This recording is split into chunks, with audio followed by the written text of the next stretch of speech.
withstand the global shocks, adapt to challenges, and continue progressing without compromising long term fiscal health. Through this track, we will examine financial inclusion, digital transformation in banking, economic diversification, sustainable investment models, and public policy framework. By fostering financial sustainability and economic resilience, we can lay a foundation for India's prosperous future.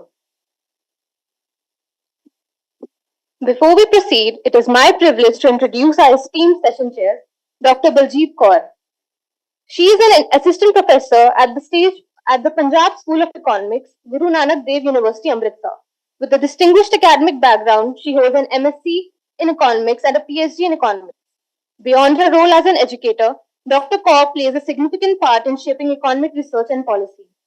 She serves as a member of the Board of Studies, secretary and member of the Board of Control, Faculty of Economics and Business, and the Research Degree Committee. She has authored the book Public Expenditure and National Income in India, an interstate analysis. Her research expertise spans through public expenditure, fiscal policy, financial sustainability, and economic growth. We are honored to have you with us today, ma'am. We also welcome Dr. Ella Chakravarti, a gold medalist in economics, is a dedicated academician and a researcher with over 15 years of experience in management education. She is currently associated with Narsimhanji Institute of Management Studies for their distance learning program. Passionate about teaching and research, she has presented numerous seminar papers on the contemporary economic issue. Her expertise spans micro and macroeconomics, Indian research, and public finance. She has made significant contribution to academia through her research and scholar work. Known to her academic leadership, she continues to mentor students and professionals in the field of economics. Her commitment to education and research makes her a respected figure in economic studies. Ma'am, we are honored to have you here. I request Dr. Roshna Arora to present a sapling, ma'am.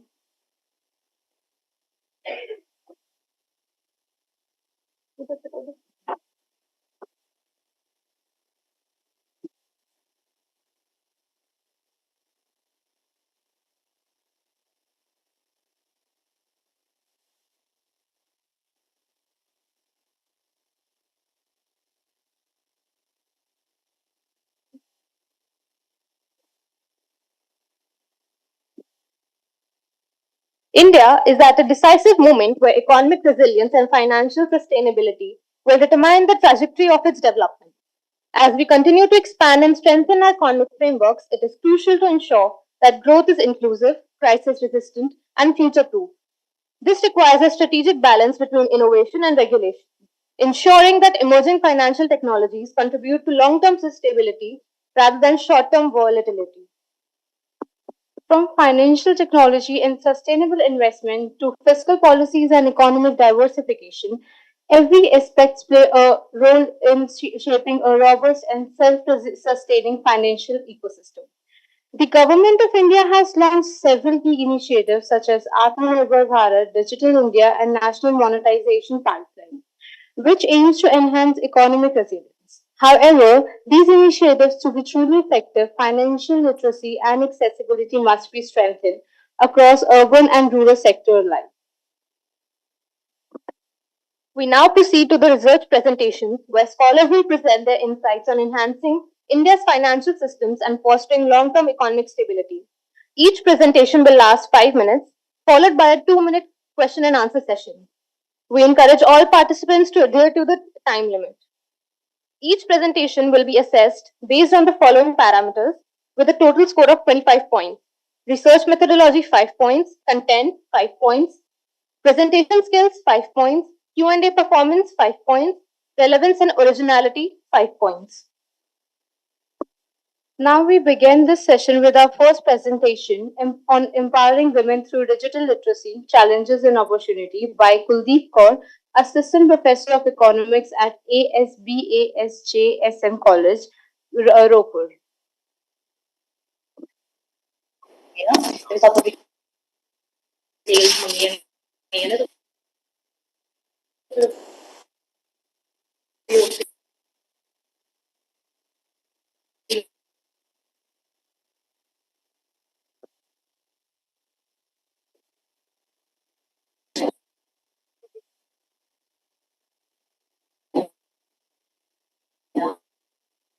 Good morning, ma'am.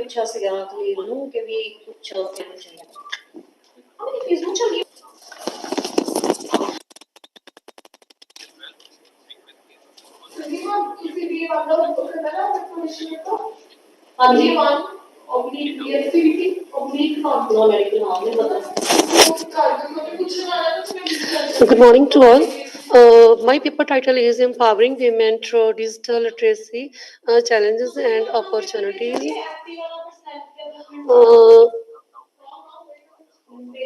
Uh, Ma'am, please change my slide and I am continue.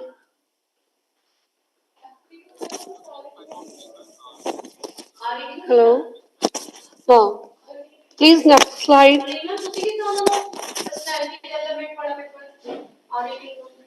Digital technology has a reshape of how individuals learn, work, and interact.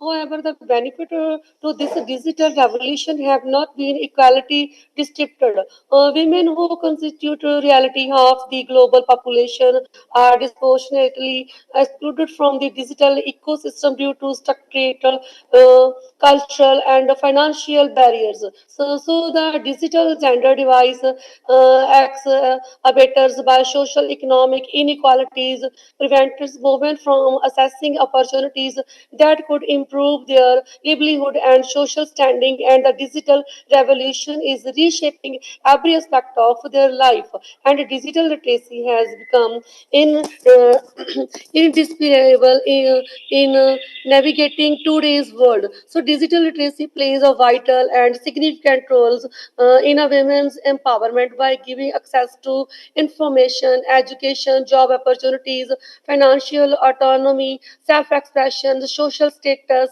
economic opportunities, and gender equality. So digital literacy for women is a more than an education or technical skill. It is a tool for empowerment. It enables women to access information, enhance economic participation, and raise their voice in civics matters. So this paper examines the barriers and opportunities associated with empowering women through digital literacy and provide actionable solution for empowering or upcoming these challenges. It can lead to better job opportunities, increase income, generate employment opportunities, and financial independence by using various online platforms. So through these tools, women can empower and making a power of decision making in their life, and their livelihood is also improved.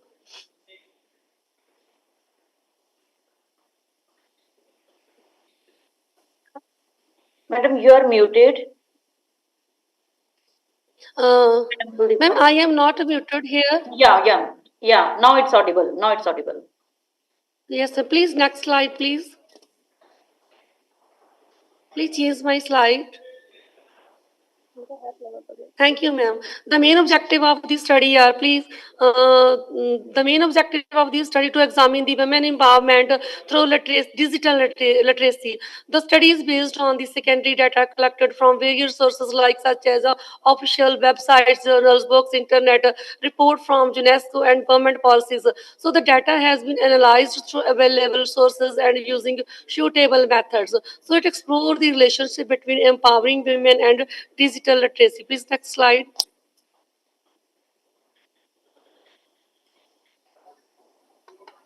Please, next slide. So the main finding of the study are women with the digital literacy are more likely to achieve economic independence and social mobility. So community-led initiative are more effective in overcoming social cultural barriers. So digital literacy program tailored to local need and language yield higher participation rates. So despite progress, rural women remain underrepresented in digital space. So digital gender gap.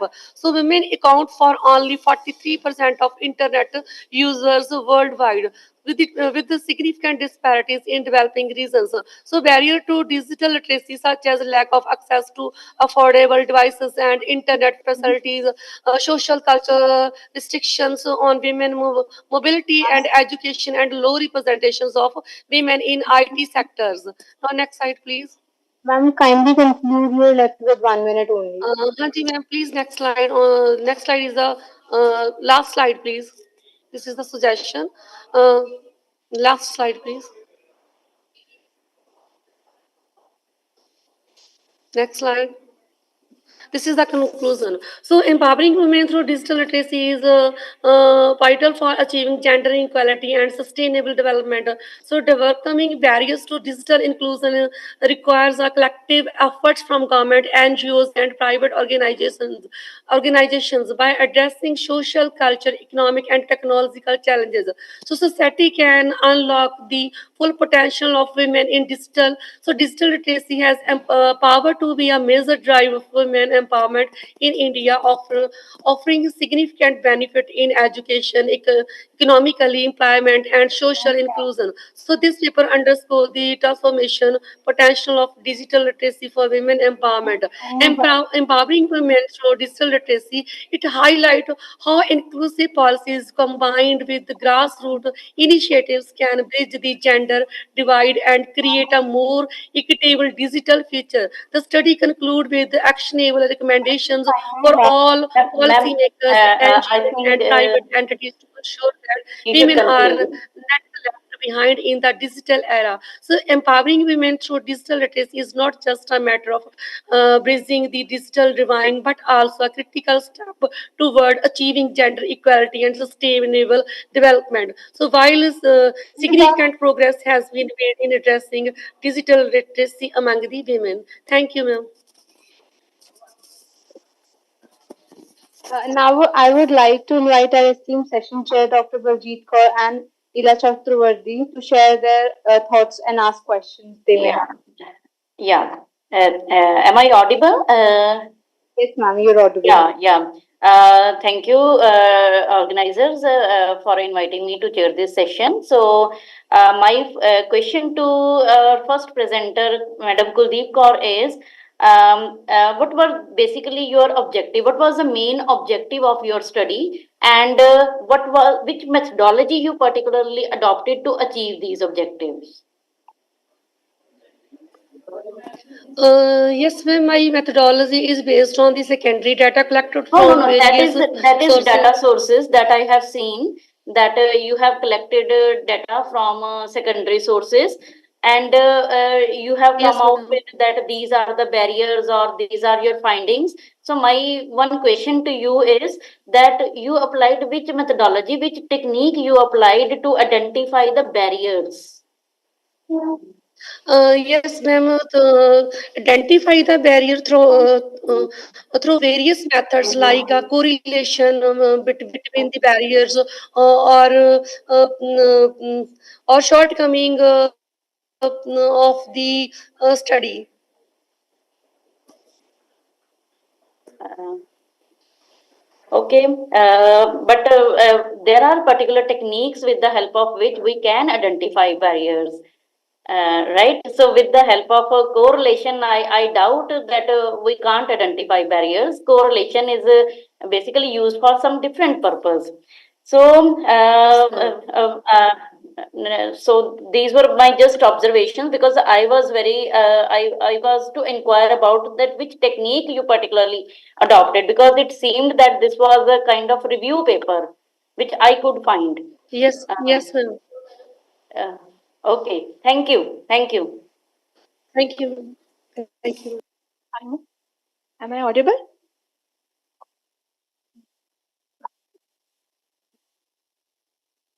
Am I audible? Yes, ma'am, you are audible. Okay, Dr. Miss Kuldeep Kaur, your paper was quite good, but it's little theoretical what I found.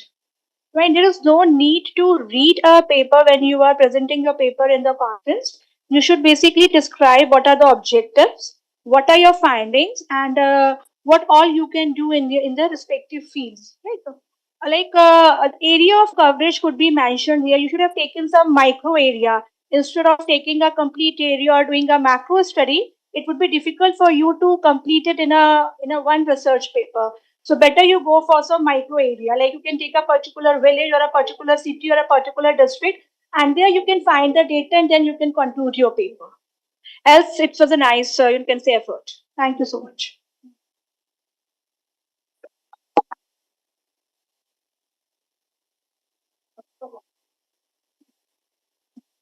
Next, we have impact of digital financial literacy and retirement goal clarity on retirement inclusion of private sector women employees. Presented by Aswati DS, research scholar at the Department of Commerce and Management, Amrita Vishwa Vidyapitam, Kochi.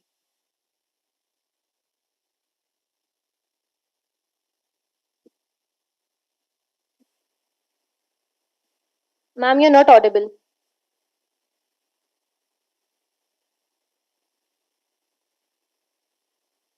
No, ma'am.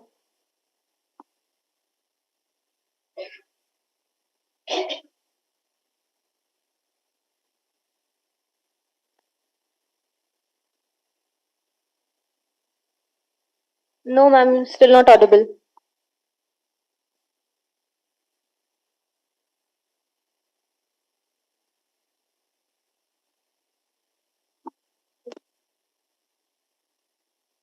Ma'am, is there an issue on your side?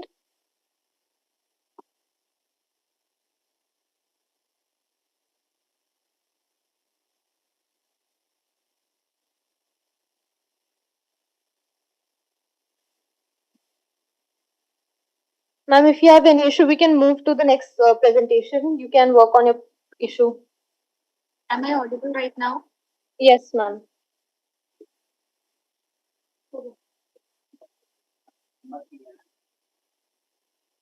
Can I start my presentation? Yes, ma'am. Respected conference session chair and other conference committee members, professors, and my dear co-participants, a very good morning. I'm Ashwari DS, research scholar from Amrita Vishwa Vidyapeetham. I'm here to do my presentation on the paper Impact of Digital Financial Literacy and Retirement Goal Clarity on Retirement Inclusion of Private Sector Women Employees. So retirement is a very important life transition stage of an individual where one stops getting the regular income and have to maintain the standard of living. So careful retirement planning or financial planning is very important. Financial planning for retirement is a comprehensive term coined by Douglas A. Hershey, and it has a very crucial role in boosting the retirement inclusion and confidence. It evaluates the different psychological and behavioral factors affecting retirement. In this paper, we are focusing on the two psychological factors, digital financial literacy and retirement goal clarity. And we are studying the impact of these two psychological variables on the retirement planning or financial planning for retirement among the women employees in Kerala. So background of the study of the research gap is that the role of digital financial literacy in retirement goal clarity remains unexplored, especially among the women in the organized private sector. And research does not significantly address how these psychological factors helps the woman to overcome different challenges like career breaks, wage gaps, and longevity in the retirement planning.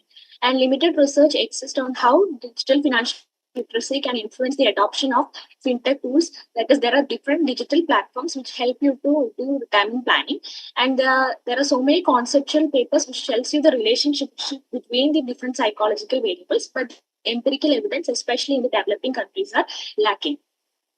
Moving on to the research objectives, it basically this paper examines the relationship between the retirement goal clarity and the digital financial literacy to identify the different determinants of financial planning for retirement. So the two research questions are: what is the general level of retirement goal clarity and digital financial literacy among the women employees in Kerala, and to what extent digital financial literacy and retirement goal clarity can influence the financial planning for retirement. So the theories that are backed by the paper are goal clarity theory, which is proposed by Edwin and Gary, and also the model proposed by Hershey, capacity, willingness, opportunity model, also discusses the retirement goal clarity. So the theory says that individuals with clear and strong retirement goals are more likely to engage in planning and saving behavior.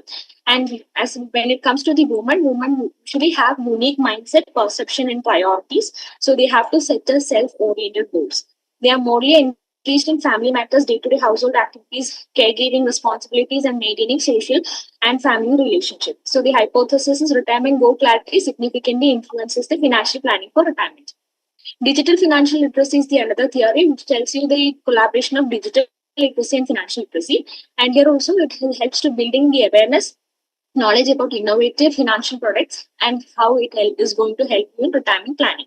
So digital financial literacy can influence the planning, saving, and investment of the resources. So the hypothesis, the digital financial literacy significantly influences the financial planning for retirement.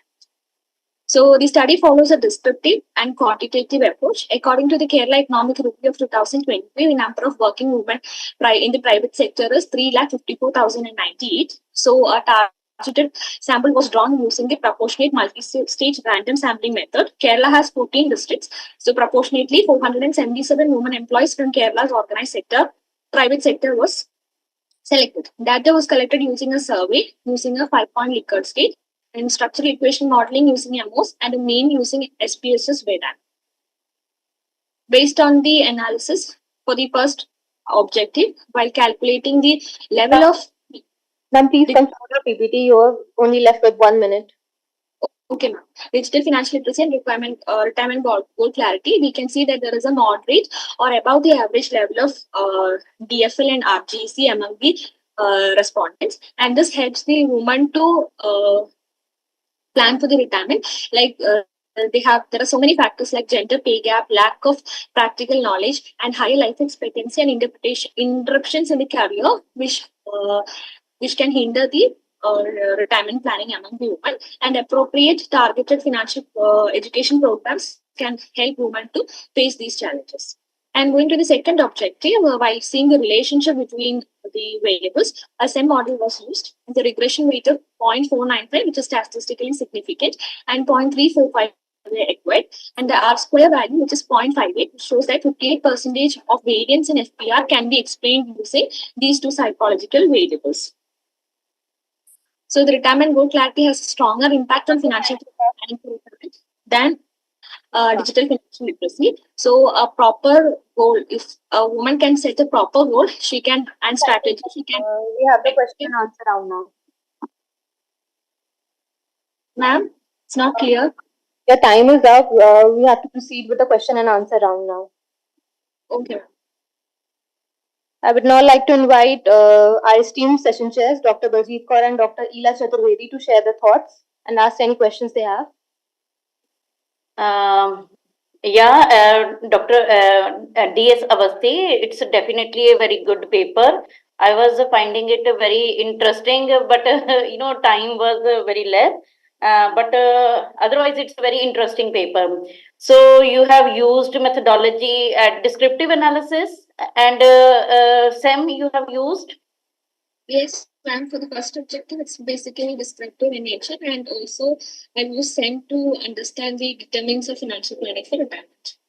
Okay, so why did you select specifically 477 women employees? Means how did you arrive at this particular number of women in the sample to be included in your sample? Okay, ma'am. Actually, Kerala has 14 districts, so there was data available based on how many private sector women employees are there in each district is available. So proportionately the number was acquired. From each district, I have taken proportionately, and it is 477. How many districts you covered? 14. 40.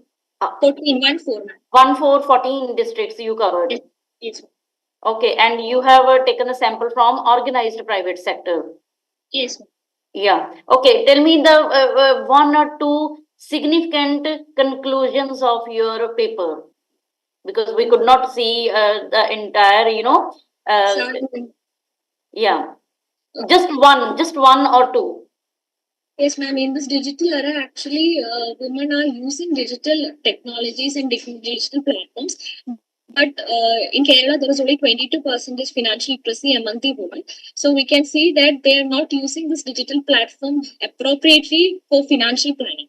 They are having access to digital platforms, but it is not properly used for the financial planning purpose. We have so many robo advisories and other retirement calculators which can help you to have a systematic retirement planning among the women, but they are not actually adopting those technologies, as well as they have a self-oriented goals, but they are not implementing it into the retirement planning perspective. Even though they have self-oriented goals, they are getting deviated from these goals by with the family pressure. Yeah, I was coming to this point that there might be problem of decision making, because generally women find it difficult that whenever they have to take the decision relating to their financial planning or like that, they have to look at the male members, that they do have a more decision making power, male members in the household family. That could be the likely reason.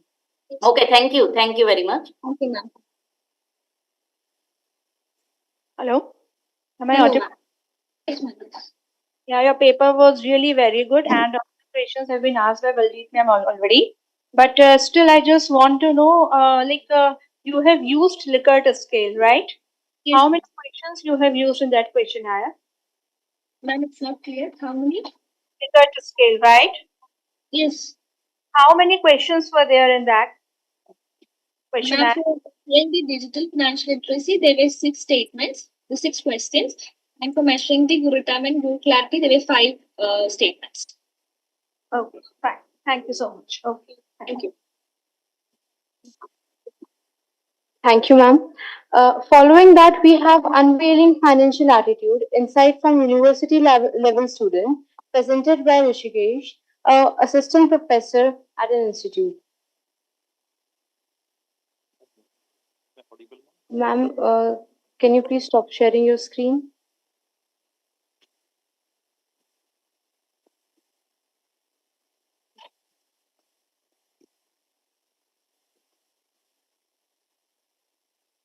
Yes, just to confirm, am I audible?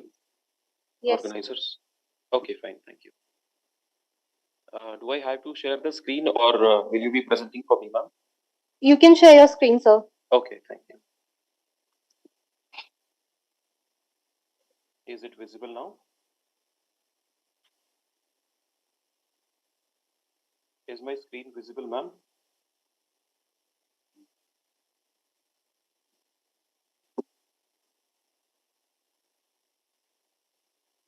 So you can start.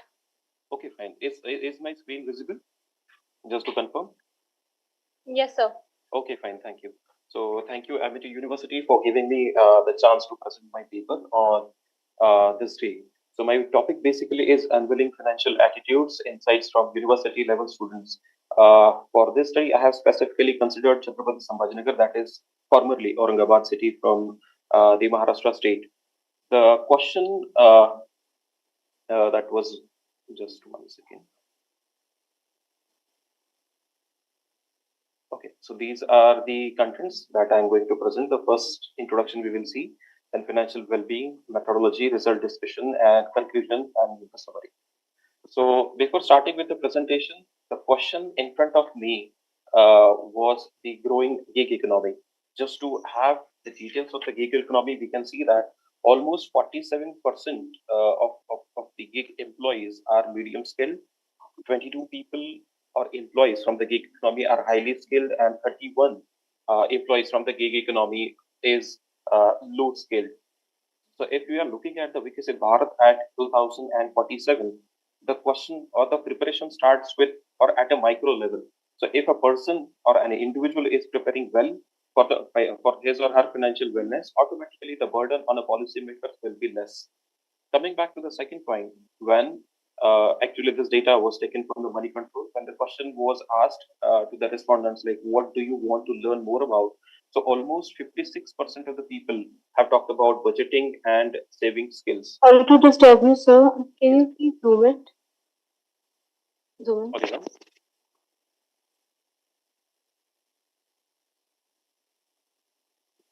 Hello. Yes, sir. Do you want me to repeat the things? Can you please zoom the images? Oh, actually, ma'am, it is in a presentation mode, so I cannot actually zoom it out because it will scroll down to the next or the previous one. Okay, sir. Yes, ma'am. Yes, ma'am. Thank you. So basically, these were the points that I have considered before starting this research, because as I was discussing with you, that if we are planning for Viksit Bharat at the year 2047, the financial attitude, financial wellness needs to be very strong. People, specifically those who are going to university, are trying to get rich in a very short time period. But financial wellness is not getting rich quick, but it is getting rich at the right time and with the right resources. And that's why we have considered this research paper. Talking about the introduction, a positive financial attitude of the individual is very crucial in order to build the financial wellness and financial well-being as well, wherein a person can be in the position to take a right decision, control his or her financial decisions, and direct the future of him or her as far as the finances are also concerned. The review of a literature has highlighted too many things about the financial well-being, financial planning, but the effort towards coping up with the gig economy and the attitude specifically of the university level student was not studied, and that's why we have considered this point.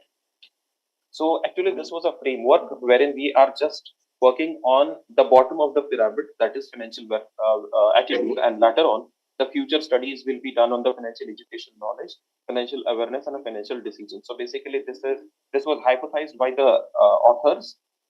We call it as a step-by-step process of a financial well-being. So just to stick to our core paper, that is financial attitude. So it is a psychological inclination, likes and dislikes, usefulness or unusefulness, economic and non-economic beliefs, and financial interest. So in order to find out the financial attitudes of the university level students, the descriptive research design was used, wherein the convenience sampling was used, and the sample size was of 300. The logic of selecting only 300 graduate and postgraduate students is that our university has total 3,000 students, so we have taken 10% of that. So area is Chhatrapati Sambhajinagar city, and we have had total 15 questions in the questionnaire that we have circulated among the students, and the scores were assigned to it ranging from 1 to 50. So this is basically the demographic profile of the respondents, wherein 190 male and 110 female respondents were there, aging between 18 to 23, 200 respondents, 24 to 29, 80, and 30 to 35, 20% percentage-wise. Graduate students, we have had total 170, that is 57%, and post-graduation were 130 students, 45 from rural, 90 from semi-urban, and 165 from urban area. Talking about the kindly move towards conclusion. Okay, ma'am. Yes. We'll directly come to the conclusion now. The correlation between childhood and upbringing is the major finding. Almost, if you can see that 0.89 coefficient was found between the financial behavior and this. Knowledge and awareness resulted into 0.92 and emotional quotient to 0.72. So coming to the conclusion, out of total 300 students, almost 255 students shown a positive attitude towards majoring their personal financial finances. That is a good sign for the Viksit Bharat 2047 vision. 45 out of 300 students portrayed a solid foundation as far as their personal financial management is concerned. Financial attitude, according to our study, is highly impacted by the childhood and upbringing. That is how the students were participated in their family as far as the financial decisions are concerned. The things that they have studied in their schooling and junior colleges. Just to conclude, one more thing: financial discipline is also positive. Was also positive. Financial awareness, financial discipline found to be very good. There was no significant difference between male and female students as far as the financial well-being was concerned. So, well-perceived attitude leads to sustainable personal finances that we have found during our presentation now. Thank you, sir. I would now like to invite our esteemed session chairs to share their insights and ask questions if they have.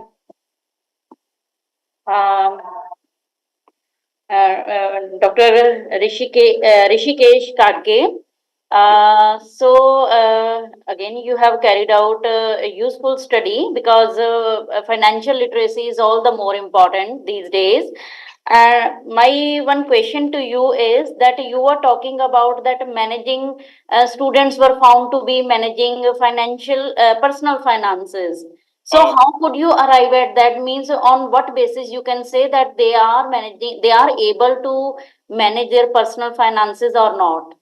Okay, ma'am. Actually, there was no typical source of income to the students. So we have had a methodology wherein we have studied like how much they receive through their pocket money. And actually, it was attitude, ma'am. So hypothetical questions were given to them in the questionnaire, and some situational type of questions was also asked, like if you have received 1,000 rupees and you have to pay this much of a taxes. Likewise, questions, and based on that, we have arrived at the conclusions. Means they were the questions were asked relating to how they are basically managing their like pocket money or if any How they kind of are, part-time work they are doing. yes, ma'am, how they are managing, and if it was actually a simulation. I mean, the hypothetical examples or the mathematical calculations, financial numbers were given to them, and based on that, they have answered to the questionnaire, and based on that, we have drawn the conclusions. Okay, you have used this descriptive analysis you have carried out, or some kind of a technique, which technique you have used, which econometric or statistical technique you have used? Just correlation we have used for that one. And since the questionnaire was formed on the basis of a quiz, so automatically based on the set sample or model answers, you can say we have arrived at the results now. Okay, okay, thank you.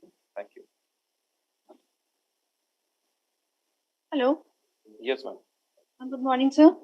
Good morning. Sir, like as you said that university level students are not earning. So Yes, ma'am. how much money do you think they are able to go for saving and everything? Actually, ma'am, the literature says a Like, lot they're not about these. earning, they're not earning lakhs or you can say thousands of money. So how do you think they would be like able to do that? Yes, ma'am. This is one of the limitation of my study, that there were less number of dependents as far as the students were concerned. They were not having any financial responsibility. So this is one of the limitation of my study. But the thing is that as I was explaining earlier, that certain questions were given. Like in our finances, we have a model wherein when a person wants to trade in the stock market, so a simulation model is basically developed. So we have tried to develop a simulation model wherein the questions were asked to the students, and based on the respondents we have calculated. So yes, ma'am, we can say that exactly there can be differences in the results as students are not having a number of dependents that can be studied, other financial responsibilities. But as far as the study goes, I mean, it was found out. Okay, one more question, sir. Did you find any behavioral pattern or behavioral differences between the commerce, science, and art students? No, ma'am. No, ma'am. Actually, such a type of a bifurcation was not made. We have just classified student into UG and a PG. So, likewise, additional bifurcation of the student was not done. I would like to add one question regarding this. Was there any difference in the behavior of male and female students? Yes, ma'am. As I have highlighted in the conclusion, ma'am, thanks to the ICT and thanks to the culture of a university that is building, that we haven't found any difference as far as the financial attitude of a male and female student. And what about rural and urban? Yes, ma'am. Yes, there are certain factors, and mostly those were related to upbringing and a childhood. Because as you can see that most of the students from the rural area were not the part of a financial decision making, and hence they have resulted into that there was a less awareness about finances or the attitude towards it, Okay, managing the finances, ma'am.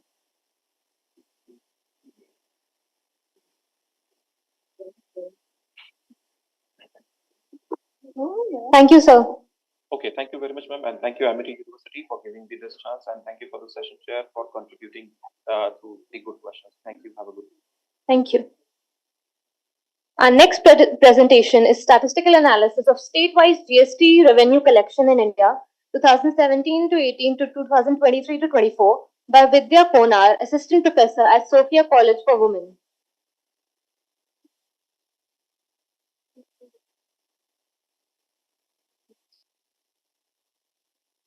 Ma'am, you can start.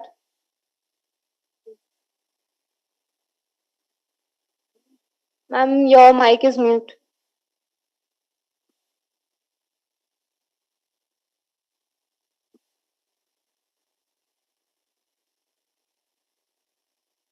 Hello everyone. Am I audible now? Yes, ma'am. Okay. And is my PPT also being seen on the screen? Yes, ma'am. Okay. My topic for the day is statistical analysis of state revenue collection in India for the financial period 23-24. Just to give a brief intro of what is GST. GST is an indirect tax which is being levied on different goods and services. It was introduced in India in 2017, and there are different tax slabs, GST tax slabs for different goods and services. The graph over here basically represents the tax revenue collections reported for two financial years, 22-23 and 23-24, for the period of April to December. The yellow bar, which represents tax revenue for 23-24, clearly gives the signal that the GST revenue collections have been much higher than 22-23. The objective for this paper was... Hello? Can you present on full screen? Sorry. Is it visible now? Yes, ma'am. The objective of the paper was to test the hypothesis that there is no significant difference in revenue collection reported by all the states and union territories. To test the hypothesis that there is no significant difference in revenue collections for all the financial year under consideration, to find the average GST revenue collection, to find the coefficient of variation of revenue collection, to find the top 5 states, and to check whether the data follows normal distribution. For this study, I have taken data from the official website of GST. The financial year under consideration is 2017-18 to 23-24. Statistical tools used in this study is mean and coefficient of variation, which helps me to find out the pattern and heterogeneity in GST revenue among different states and union territories. The ANOVA technique, which will help me to examine if there is any significant difference in GST revenue collection, and Shapiro-Wilk test and QQ plot to check whether the data follows normal distribution. Findings from the data. The first one, the total revenue collection. The table here just summarizes the few states, as I couldn't include all the states and union territories. But what I had observed that weaker economy and especially the northeastern states of India have reported very low GST revenue collection for the period under consideration. The stronger economy states like Maharashtra, Gujarat, Karnataka, Tamil Nadu have reported higher GST revenue collections. Total revenue collections for all the financial year. If we look at 2021, the GST revenue collection has drastically dropped as compared to the other years, which clearly signifies that the pandemic, the lockdown period has greatly impacted the GST revenue collection, which means nearly 92% decrease has been observed in that particular year. Average revenue collection, the top 5 states have been Maharashtra, Karnataka, Gujarat, Tamil Nadu, and Uttar Pradesh. And the same observation that the weaker economy and Mizoram, Andaman, Manipur, Nagaland, such states have reported very low average collection. Coefficient of variation. Coefficient of variation is a tool which helps to check the consistency of the data. So when I used this tool for the data under consideration, I found that my CV values were ranging from 58 to 108%, which implies that there has been variation, drastic fluctuation or variation in GST revenue collections reported by all the states. I have used ANOVA technique. ANOVA is a tool where the main objective is to check if there exists any significant difference between the means of different groups. It is based on assumption of observations are independent, data is normal, and homogeneity of variance. Ma'am, yeah. Ma'am, you're left with 1 minute. Can you please move on to the conclusion, please? Yeah. So here I had performed Bartlett's test and the homoscedasticity assumption got violated. So hence I had to use Brown-Forsyth ANOVA, which satisfies the assumption of heteroscedasticity. The hypothesis testing, both my hypothesis that there is no significant difference in revenue collection of all states and significant difference revenue collections for all the financial years get rejected. So that means there exists a significant difference in in the revenue collections reported by different states for all the financial year. To check for normality, I have used Shapiro-Wilk test and QQ plot, which gives me the conclusion that the data follows normal distribution. The conclusion is there has been significant difference in GST revenue collections reported by all the states, especially northeastern states have and the weaker economy states have reported very low GST collection as compared to the healthy economy states. These disparities call for an intervention from the government to formulate tax policy that will address these economic disparity. Lockdown period has drastically affected the GST revenue collection for 2021. Post pandemic or post lockdown, there has been significant increase in the GST revenue collection, and the variation in the revenue generation also calls for, I would say, government interventions to help the economic development of weaker states. Now, I would like to invite our esteemed session chairs to share their views and analysis and ask questions they may have. Hello. Good morning, ma'am. Good morning. Very informative paper, captivated throughout the presentation. I have just two questions for you. Yeah. What are the main reasons of fluctuations in GST collection while you calculate CB? You asking the main reason for revenue collections? The data which you have presented shows different fluctuations for different states and union territories. I just want to know the basic reason behind that. So, ma'am, this was purely based on a secondary data which I had collected from the GST website. So, actually, that forms one of my limitation of the paper is that the data shows there has been, significant fluctuations. But what is the main reason for these fluctuations? One attribute could be that I could find out the pattern that a stronger economy states like Maharashtra, Gujarat have been able to perform well, and weaker economy states like if I go to Assam or all these, so that means the government role somewhere in policy formulation with regard to the industry growth or economic policy may be one of the reason for these fluctuations. Thank you, ma'am. And one more question. How did your paper is connected to the theme Viksit Bharat 2047? When I look at the tax compliance, so GST is, if we go before the period of GST where there were different indirect tax slabs, there was a lot of compliances has to be borne by the industries to, pay the taxes. So if there is a proper formulation of these GST and to identify the reasons why such states are, lagging behind in contributing to the economy, if government comes up with formulation, then there will be an achievement for the 2047 Viksit Bharat. Thank you so if much. certain economy states can do it, then why not do it? Yeah, thank you so much, ma'am.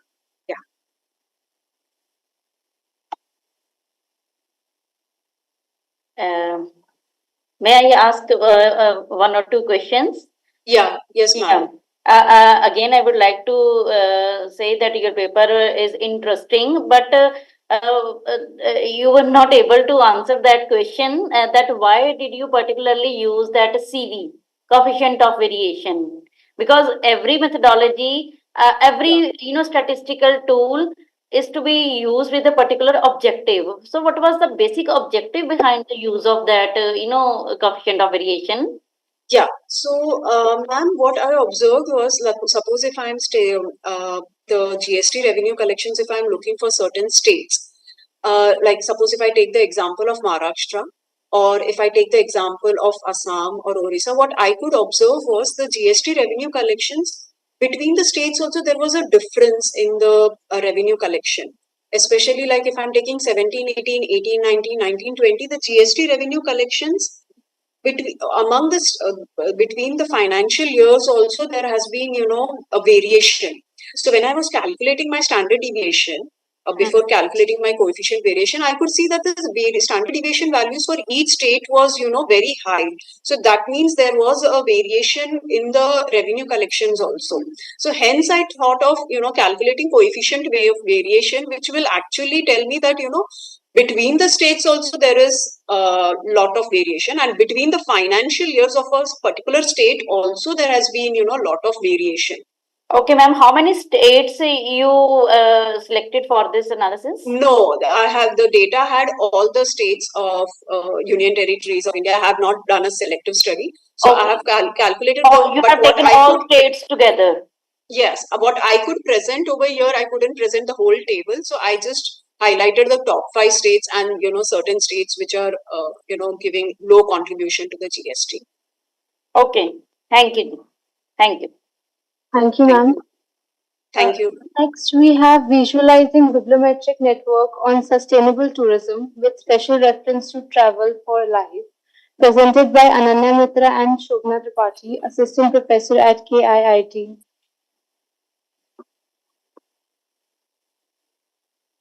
Thank you, ma'am. Am I audible?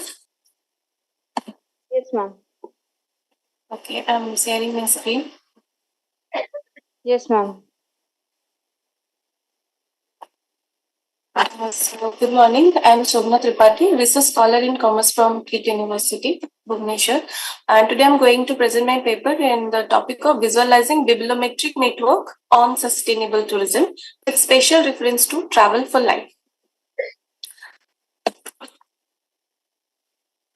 As discussed,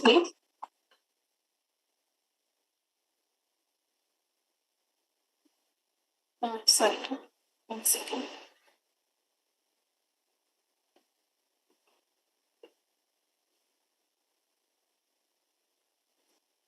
Ma'am, you're not audible. 1 second, ma'am. My screen is not visible.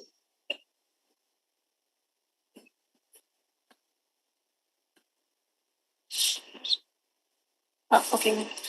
So, as defined by the World Tourism Organization, sustainable tourism is an approach that addresses the need of the present traveler and local communities while ensuring that future generation can also benefit from this approach. And it involves the careful management of resources to balance economic, social, and cultural demand while preserving the key ecological function, biodiversity, and essential life support system. The sustainable tourism doesn't refer to a particular type of tourism, rather it can encompasses any form of tourism like the cultural tourism, ecotourism, community-based tourism, geotourism, marine wildlife tourism, and so on. Travel for Life.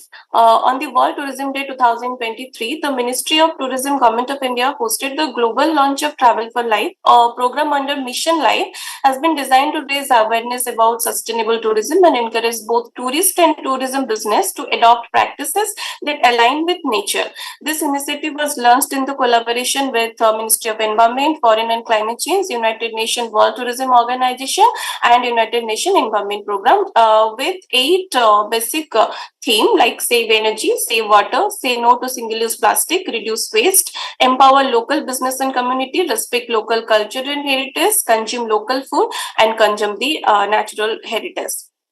The objective of the current paper is to analyze the co-authorship network among top 10 countries actively publishing on sustainable tourism as identified from the Scopus database, to examine the co-authorship network among individual authors contributing to the sustainable tourism research, and to identify and categorize the key thematic area of research with the field of sustainable tourism.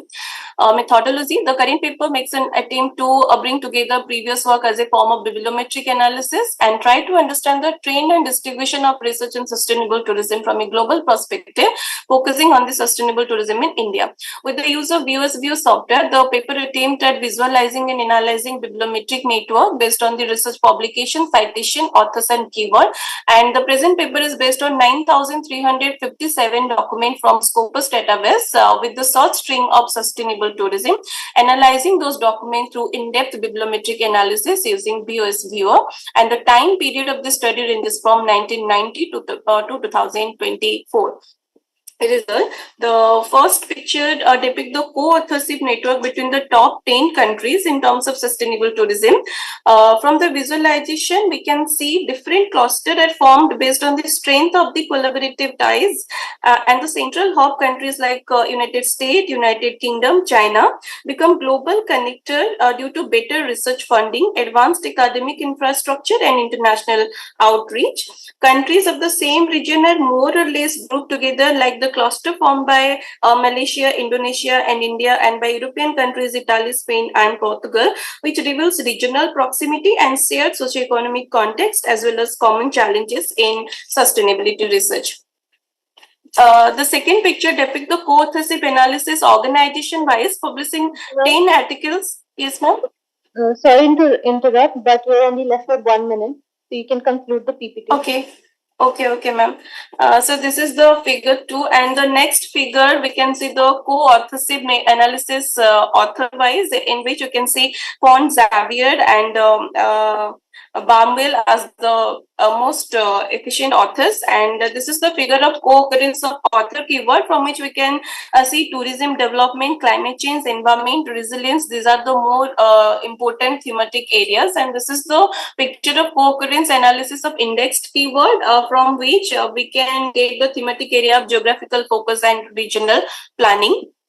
So the finding of my study is this study highlight the significant progress made in understanding the sustainable tourism globally, with India beginning its carve its niche through initiative like Travel for Life. However, the bibliometric analysis reveals gap in research intensity and international collaboration, especially between global north and south. Conclusion, the Travel for Life mission aligned with the study's emphasis on sustainability, offering actionable pathway to embed ecological mindfulness within India's tourism sector.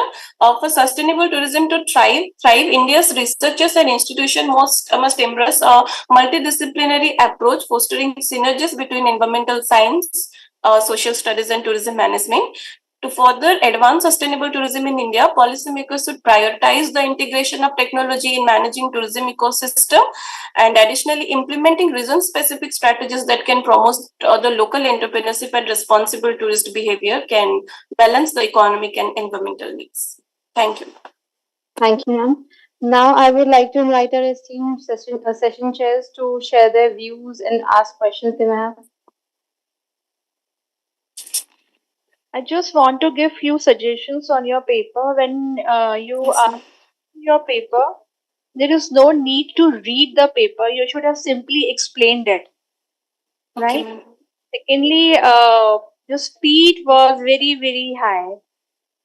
Slow your speed while even if you are reading your paper, right? And thirdly, you have chosen just one question. You have chosen the period 1990 to 2024, right? Yes, ma'am. 1990. Why you have chosen the period why the period begins from 1990 only?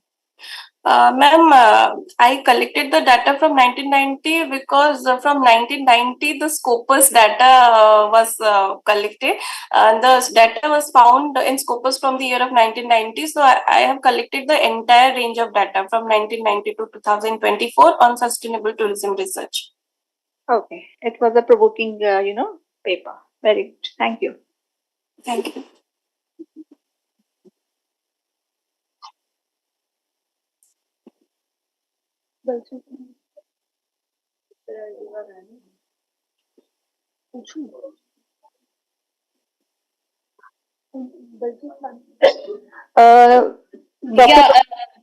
Yeah, thank you very much. But as my network was disrupted, so I could not, listen to her paper entirely. So it would be very unjustified if I ask any question. So kindly apologize for this. Thank you, ma'am. Okay, ma'am. Yeah. Moving on, we have, does women's education lead to economic prosperity? Evidence from Indian economy, presented by Sarita Jha.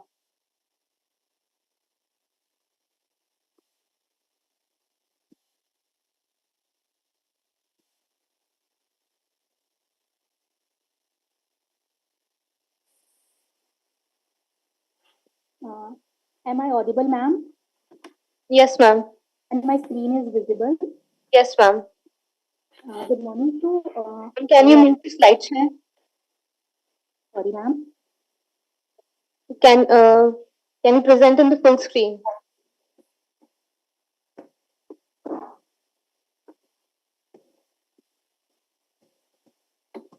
Ma'am, my screen is not visible.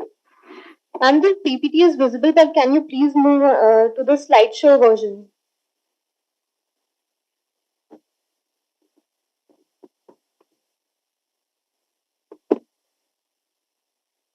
Is it okay now, ma'am? Yes, ma'am. Good morning to all of you. Myself, Sarita Jha, research scholar from the School of Economics, Mata Vaishno Devi Katra University. And the topic of my today's presentation is, does women's education leads to economic prosperity, and the special evidence from Indian economy. This is the table of content on which my today's presentation is based on. First is Introduction and Literature Review. As we all know that education is the most powerful weapon for the development of any economy. And as per the Sojan and Hans, human resources with the necessary skills are essential for the economic growth.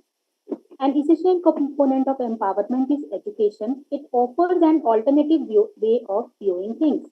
It helps reduce inequality and plays an important role in an individual's growth, which overall affects the betterment of society. Better health, improved nutritional status, population reduction, improvement in the status of weaker section, and overall society as a whole are the advantages of education.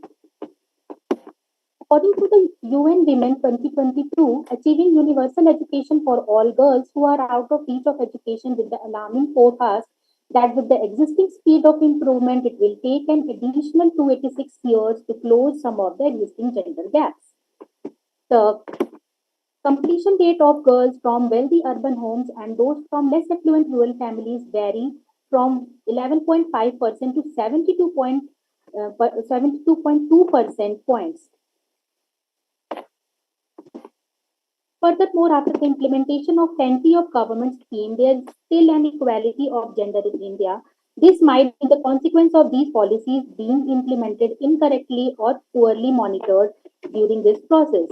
The high expenses of education may also be the factor of this failure. The developed countries are well ahead of the developing ones in terms of education spending as a percentage of GDP. Thus, to reduce the gender gap, education will play an important role.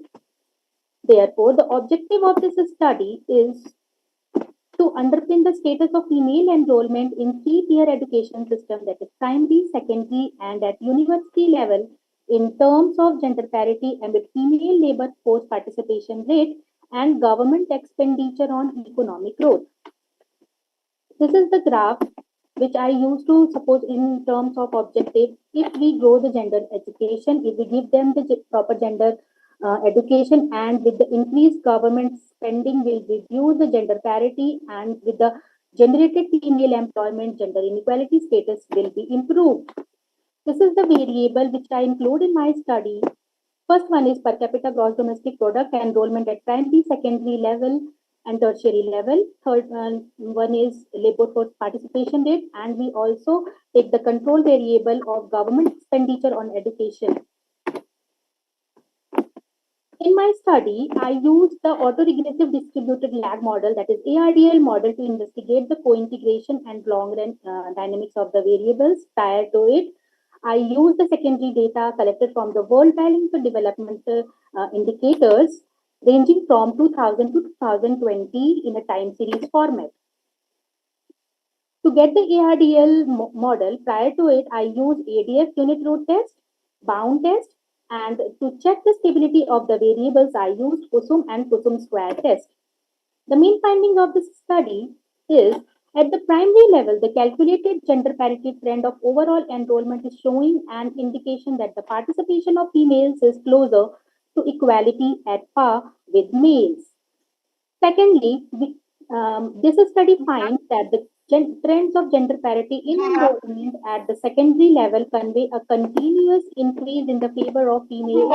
They have outnumbered their male counterparts since 2013 to 2019 and showing a parity level of 1. Excuse me, ma'am. Yeah. Ma'am, you're only left with 1 minute. Okay. Please to the conclusion. Yes.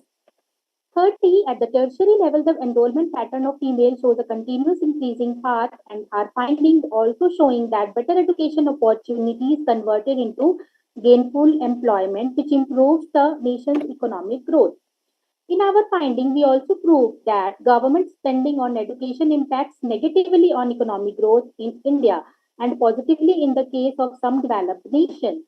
These observations suggest that India's government expenditure on education should be increased in order to reach the research and development to compete with other nations. These are some of the policy implications as we give the education incentives and building infrastructure and building the awareness campaign program, especially in the rural areas, will improve the gender parity and also economic growth.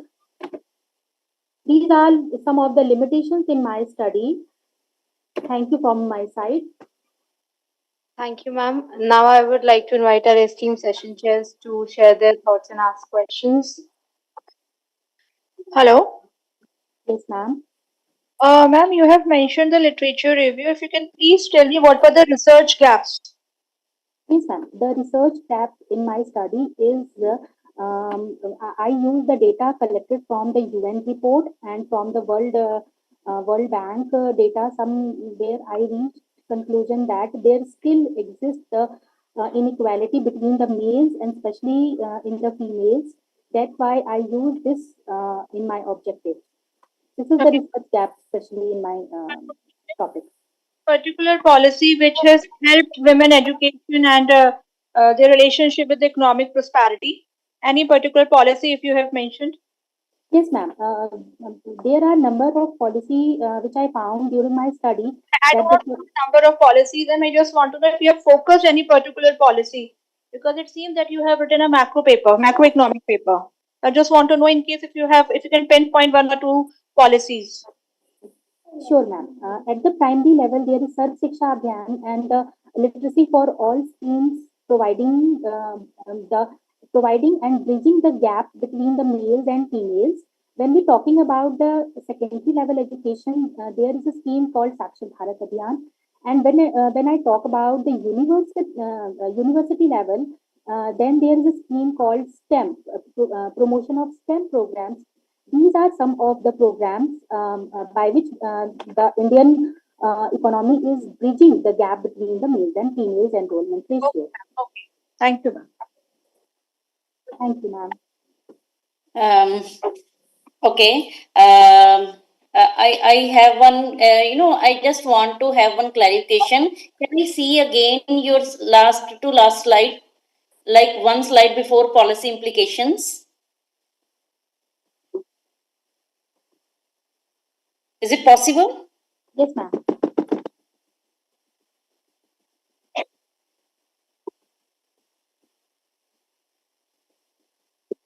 Wherein you showed the results which you actually found. Ma'am, I have to share the screen again.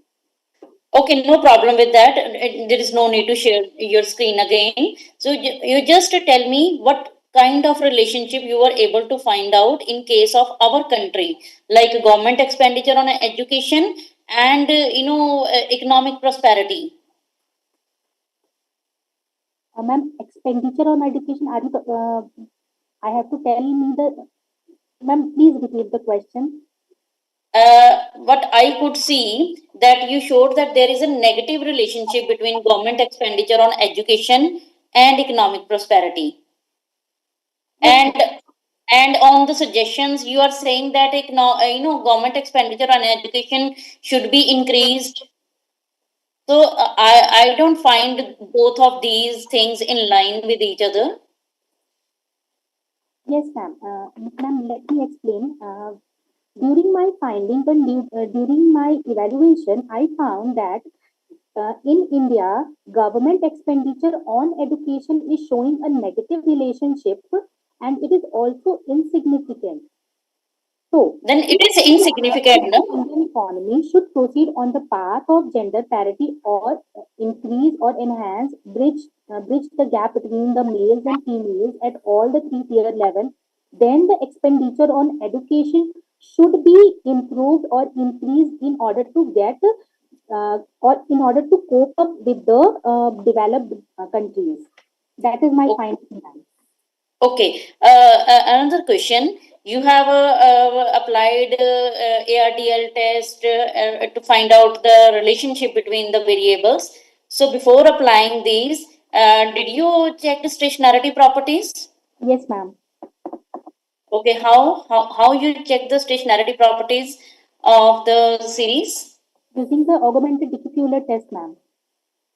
Okay, okay.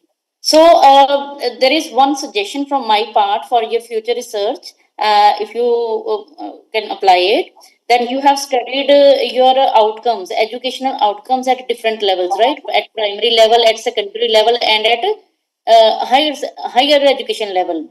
Yes, ma'am. Right? You can also similarly differentiate government expenditure on education at these different levels, like what is the effect of government expenditure on primary education, on educational outcomes, like enrollment rate in primary level, and what is the effect of government expenditure on secondary education, on something we can also relate it with economic prosperity. Means we can also study that different levels of expenditure also does matter.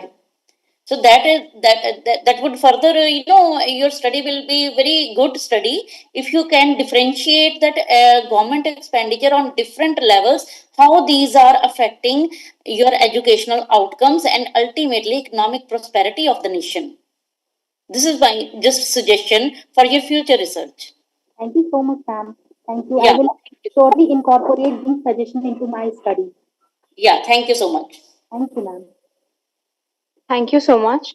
Now we proceed with diffusion of technology in coaching business, a revolutionary shift presented by Ginny Sharma, Assistant Professor at Guru Nanak Dev University, Amritsar.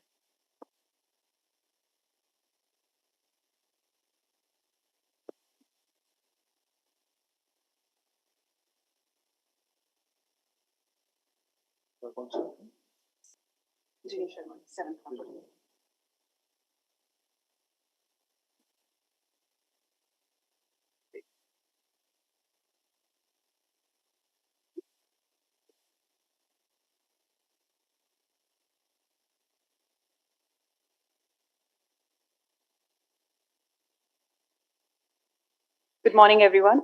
Topic of my presentation is diffusion of technology in coaching business, a revolutionary shift.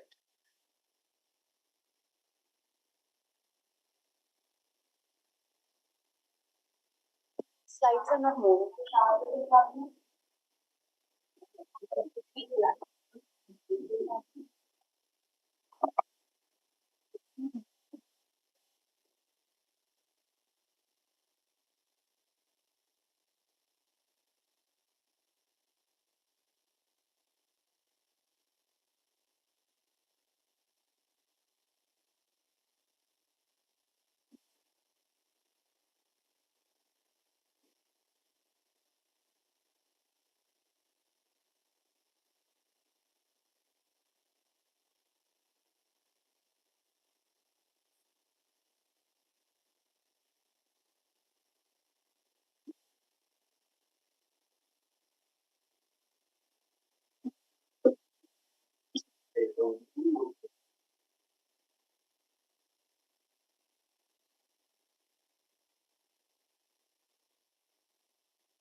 Yes, coaching is a very wider term. Coaching for skill development, coaching for competitive examination. But my study focuses on coaching for entrance examination in the field of, in order to take admission for in higher education institutions.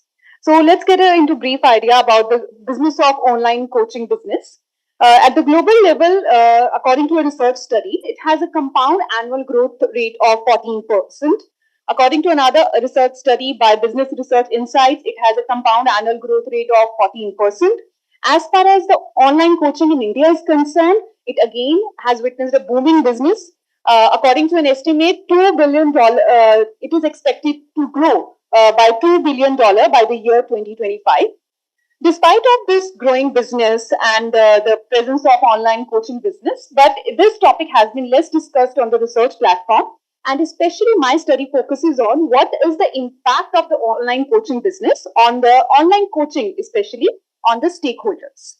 So these are the objectives of my study: to highlight expansion of edutechs in the field of online coaching in India, to outline the business model of online coaching business, to analyze challenges and opportunities in this business, and to assess socio-economic impact of online learning on the demand creators. Study is based on both primary and secondary data. As far as the secondary data is concerned, Rowell, Zobacop, Crunchbase, such kind of databases were consulted.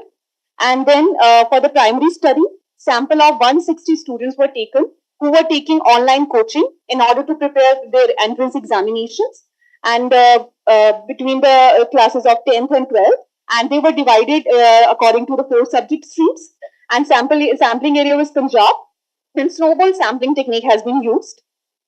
So results and findings of my study. Progression of online coaching business shows that these are the list of online coaching entrepreneurs. Actually, these coaching companies, corporate houses, these started their business basically in the traditional form. They follow a traditional method of providing coaching, but as the information technology expanded and the internet became a new buzzword, so all these coaching entrepreneurs, coaching enterprises have shifted to the hybrid mode of coaching. Number 1 in the list is Bansal Classes, 1983, which started from traditional mode of learning, but now it is providing coaching in hybrid mode. Same in the case of Vidya Mandir, MT Educare. So the company which is solely providing coaching in the online form, that is Joindika Education Solutions Limited in the year 2001, which started the first online coaching company as far as the databases are concerned. Then these are the list of all the coaching entrepreneurs which are either providing the services through hybrid mode or in complete online form. Then the business model of online coaching, different kind of business models have been used by these companies. Either it is subscription based model, you take subscription for the courses, or the premium model for the limited services, but for the advanced services you have to pay the fees accordingly. One-time course fees, it is adopted by Akash and Vidya Mandir. Affiliate and partnerships, educators provided their content and they get commission based on that, which is followed by Unacademy, Vedantu. Ad revenue, sponsored content, content delivery and learning formats. These are the different business models adopted by the different online coaching companies as per their preferences or the type of services they provide. Now, what are the drivers of growth of online coaching in India? What is making this online coaching business to expand more? Number 1 is internet coverage and usage. Internet subscribers are increasing. These are the findings from the research reports. Then easy affordability, affordable data plans, easy and approachable strategies, usage of virtual tutors, consumer friendly, and 24/7 hour services for the students, chatbots, availability of the teachers, and they can solution of the queries at any time. Shift in the preference of the stakeholders. The basic preference of the stakeholders, it provides ease of study. Then push. Okay. Opportunities in this business is that advanced technologies are used, job creation, it is providing. Then challenge in online coaching business is that still in India, digital divide in terms of accessibility, availability is present in India, and data privacy and security issues. The then online coaching entrepreneurs which have been running the business successfully. These are the case studies of these business, and some have witnessed a fall in their revenues. And then I move on to the impact of online learning. The results of primary survey. I straightway go to the results of binary logistic regression.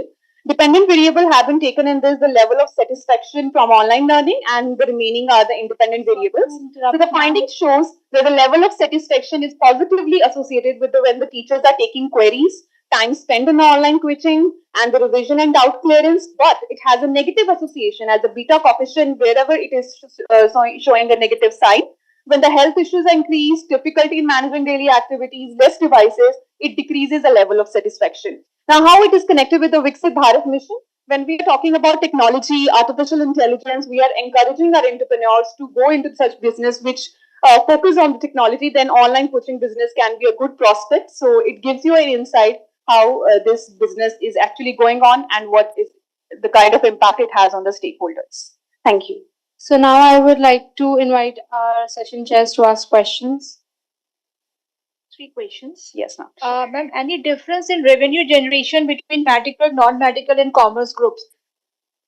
Ma'am, we have not analyzed that part, the revenue generation. No. You have not done that. Okay, what are the few critical factors you have influenced, which influences the innovation diffusion you have found? The factors, sorry, can you explain it more? What are the few critical factors which has influenced the companies to come into the Switch to online the hybrid mode. Demand from the stakeholders. Students' preferences has been changed, especially pushed during the pandemic. It has led to many coaching entrepreneurs to shift to the hybrid mode. Although there were so many other coaching entrepreneurs which were providing the services earlier in the hybrid mode also, shift of the preferences that has become a major factor.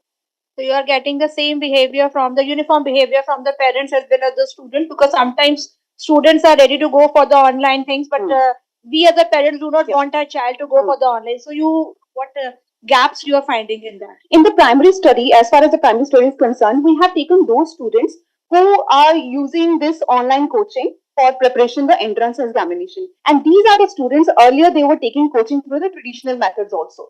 So they have found these online coaching as more convenient. No doubt, the doubt of the parents will remain there, but we have not included them. So we have just asked the question to the students also. The unit of sample unit was students only. Thank you. Thank you.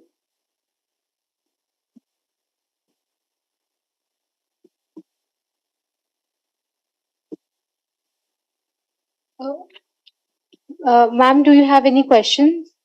Baljeet ma'am, do you have any question? Is she moving?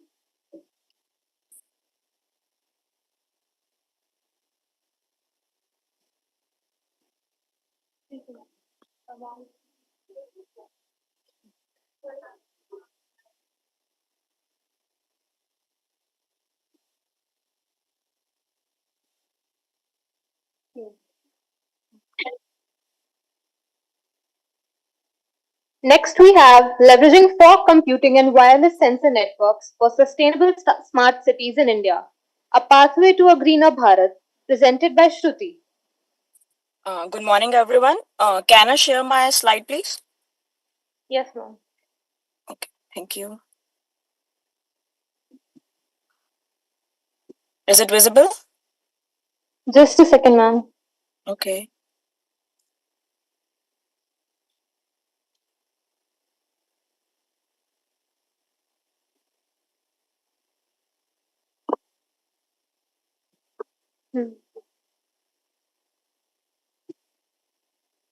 Shall I start?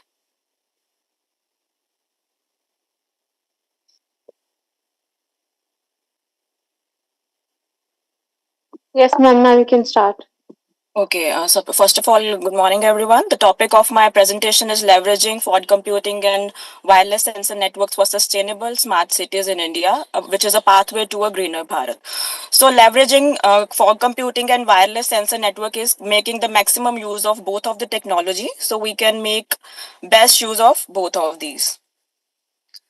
Just a minute. So, first of all, what are the smart cities? Smart cities is something where we can implement technologies to make the best use of its services and provide a real life problem solving to the people living in the city. So, from where the idea of the smart city come is that as the population is increasing and the um, uh, city centers are expanding, so we need to come out with the solutions which help in increasing the development and the growing challenges faced by the cities nowadays. Therefore, the combination of technologies and urban planning will help in developing a system that is capable of responding dynamically, like whenever there is a problem it is able to solve it in real time.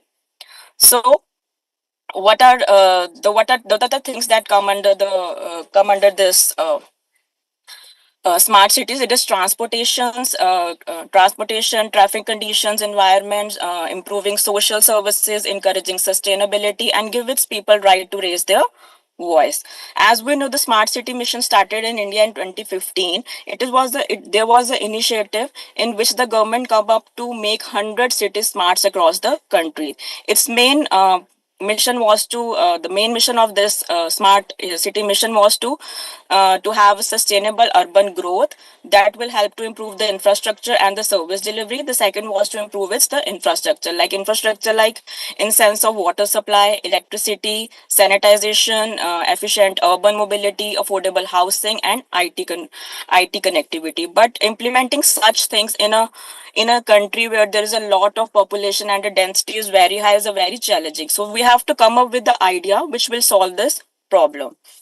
So, what is the sustainability goal? To provide energy efficiency, to get the maximum use of resources, to reduce the carbon emissions, and to provide quality of the life. And what are the challenges are that we are facing in the smart cities nowadays? Are there is a network congestion as there is no net at there is as some places or areas in a city are densely populated, so there can be network issues there, security and privacy problems are there, energy consumption problem are there, real time data analyzing problem is there, and obviously cost is also involved in all this. Then how in technologies can be implemented to make the cities, what technologies, or we can say what different technologies we can bring together to make the city smart are one. What I'm proposing is the fog computing and WSN, like wireless sensor networks. Fog computing is basically a decentralized computing infrastructure. It is a layer lower to the cloud computing where all the processing is done by the fog nodes. It helps in reducing the latency, improves real life sensitivity, and decreases the use of the bandwidth. In smart city application, fog computing allows faster decision making so that there is more optimization in using the functionalities, reducing wastage, and supporting energy efficiency. On other hand, VSNs they make use of sensors that is placed at different places in the city that is capable of collecting the data and transmit the real time data such as the quality of air, the traffic conditions, the quality of. Excuse Pardon? me, sorry to interrupt, but please move on to the conclusion. Yeah, sure. First of all, I want to show you the proposed layer model. The lower layer is the WSN layer where the sensors will be implemented, and sensor will collect all the data and forward it to the fog devices, which will do all the processing. Instead of sending all the data to the cloud, the fog devices will do all the processing, and then for the storage, the data will be sent to the cloud. And after that, application layer comes where the interaction, where we can use apps in our mobile to interact with different conditions. So there are the some case studies like in traffic management. We can be able to sense where there is a traffic or where we can park our car. So we can take the alternate route to avoid the traffic. Then we can implement it in the waste management like trucks. There will be smart bins that will sense the waste level in the bins, and the trucks will only come when they are full. This will help in reducing the fuel consumption and overall cost. Then there are the smart grids that will balance the energy loads and the consumption in the area so that only that amount of energy will send to that area only. Then in future. No, ma'am, but your time is up. Okay. Conclude.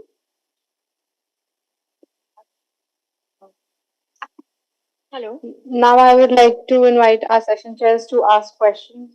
Yeah, Hello. sure. Ma'am, single question. How do smart cities promote inclusivity and accessibility for people with disabilities? Ma'am, for someone who is not able to move or go to something, they can use their mobile apps in their mobile phones to assess different things they want to apply for, like for the smart bins or for the traffic to check the traffic conditions.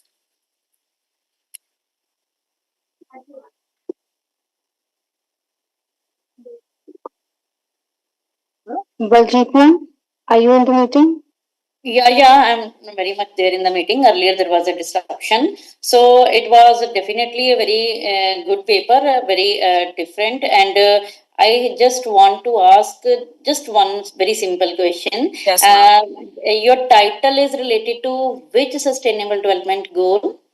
Ma'am, like greener, to provide a greener environment, like there will be less carbon emissions, less use of different resources which will create that will damage our environment. And how is it related with our vision to Viksit Bharat 2047?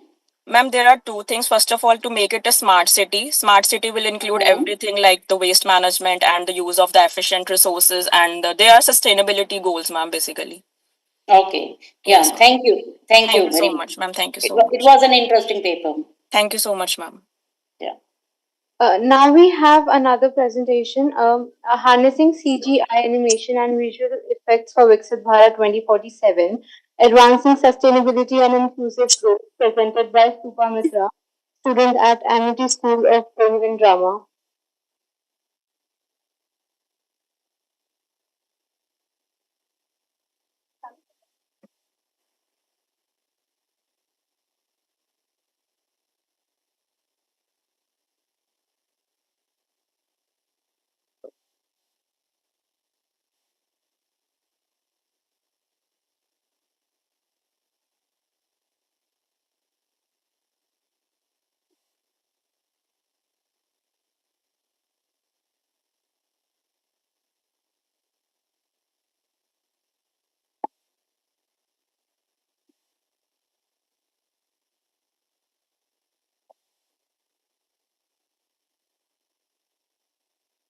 Hello, good morning.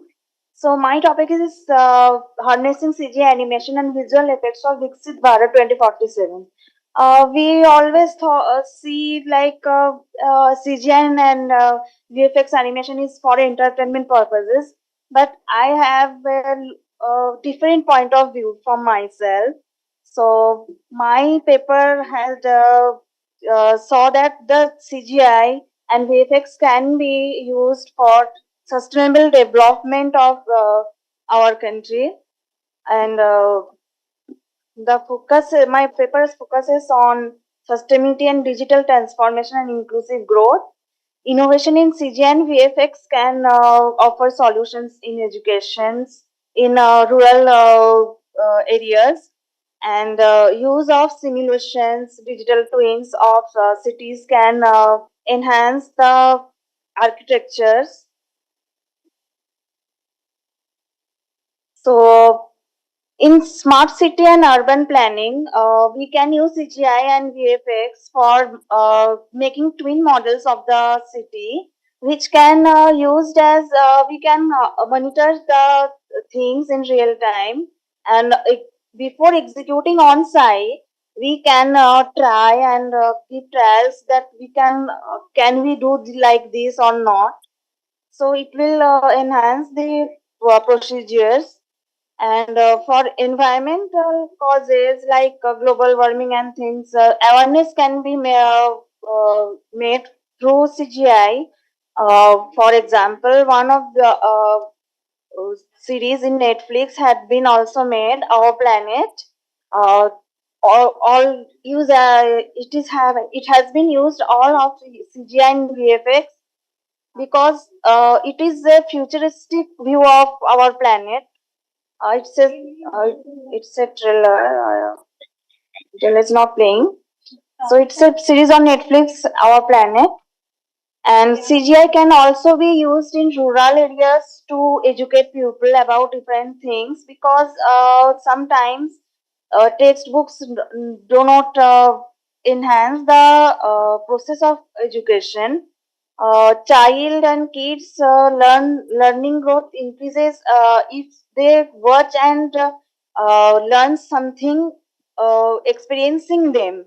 Like if we use CGI for something like words and showing words in ancient times, they will catch the thing quickly. Cultural heritage preservation is also being done, and it should be also enhanced for future generations. For example, the city of Hampi is preserved through CGI in India by the Indian archaeologists. So videos are not playing. So the city of Hampi was recreated with a CGI model to show how was the city was, Also, CGI, AR, VR, augmented reality, and virtual reality can be used for disabled students to educate them because some partially blind childs can use audiovisual accessories to educate themselves, which is not possible in traditional method. Challenges and future prospects that we are facing, like we should get in the VFX and CGI industry incentives for CGI startups in sustainability and education, public private partnerships for tech integration, introducing CGI training and education institutes, investment in research and development, focus on AI driven CGI tools, establishing CGI innovation centers, developing low cost CGI solutions for education and accessibility, expanding digital infrastructure, enhance broadband Sorry to access for disturb you, CGI. ma'am, but you left with 1 minute only. Yeah. Investment in cloud computing and scalable CGI applications. So, in conclusion, I have that CGI and VFX can also be a part of sustainable development of our country, and for the title that we are aiming for developed countries, so CGI and VFX is the very important thing for getting into the procedure, because anything we go through, we should try and access the things. So CGI and VFX contributes to for the pre-visualizations of anything we are planning to do.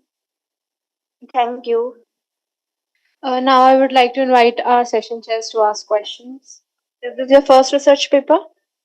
No, I had made research papers in other topics like Viksit Bharat in Sanskrit, and in my course we are doing visualization research papers also. Okay, well organized and very informative. Thank And you, ma'am. all the best for all your future endeavors. Thank you, ma'am. Miss Mitran, since you are a student of MA and at this level presenting this kind of paper, I encourage you for presenting this informative paper, and I would suggest you to carry out more and more research on these aspects. Thank you, ma'am. Okay, ma'am. Yeah, thank you.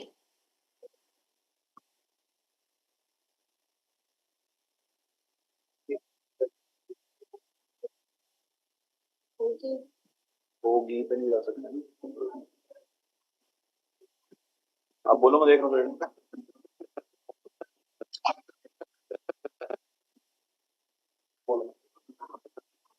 Moving on, we have mental health as a pillar for Viksit Bharat, bridging gaps in access and awareness. Presented by Shruti Dutt, a student at Amity Institute of Psychology and Allied Science.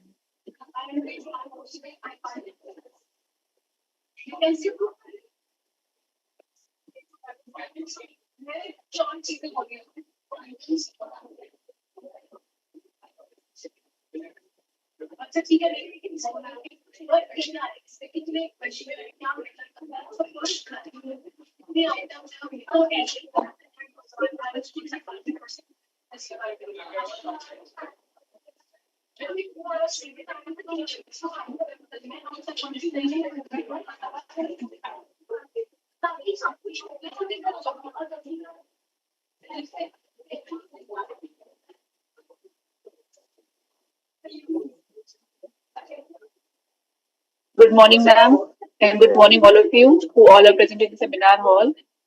Am I audible?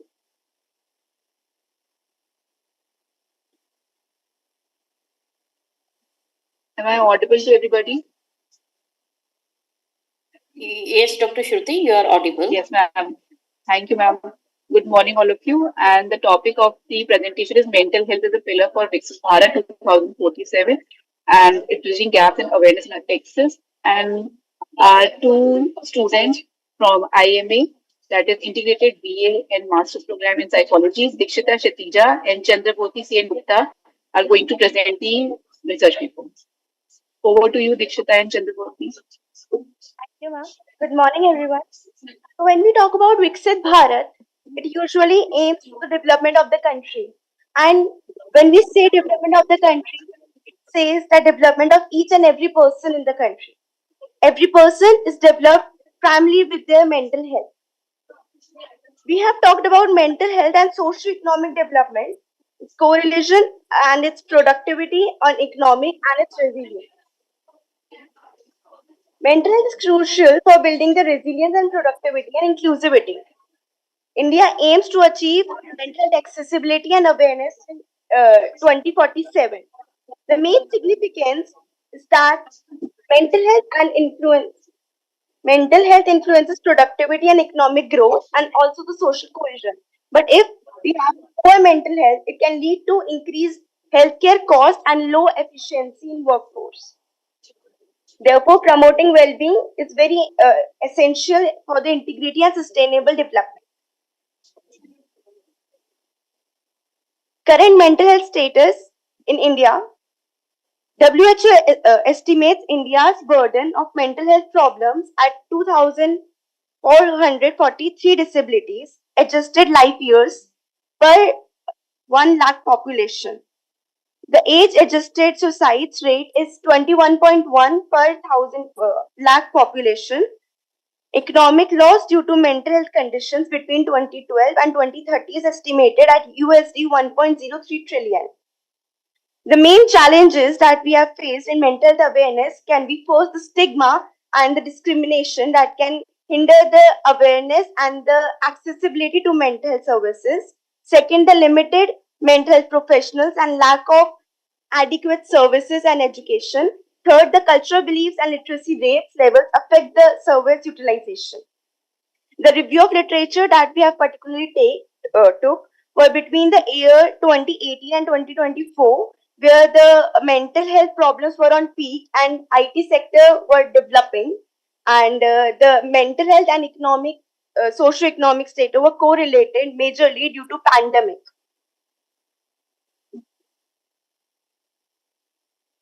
Hi everyone, I'm Chandravoti, and now we're going to talk about the objectives of the research. The first is to examine the relation between mental health awareness and socio-economic development. Second, to assess accessibility to mental health services across different socio-economic strata, including both rural and urban areas. Next is to identify barriers to mental health services and utilization in rural and unserved areas. Hypothesis. So the hypothesis was there would be no significant relationship between mental health and socio-economic development. There would be no significant access to mental health service across different socio-economic strata. There would be no significant barrier to mental health services utilization in rural and unserved areas. Talking about the methodology, the study design was quantitative, cross-sectional study. Talking about the data collection, structured survey administered. Your slides are not moving, madam. Your slides are not moving.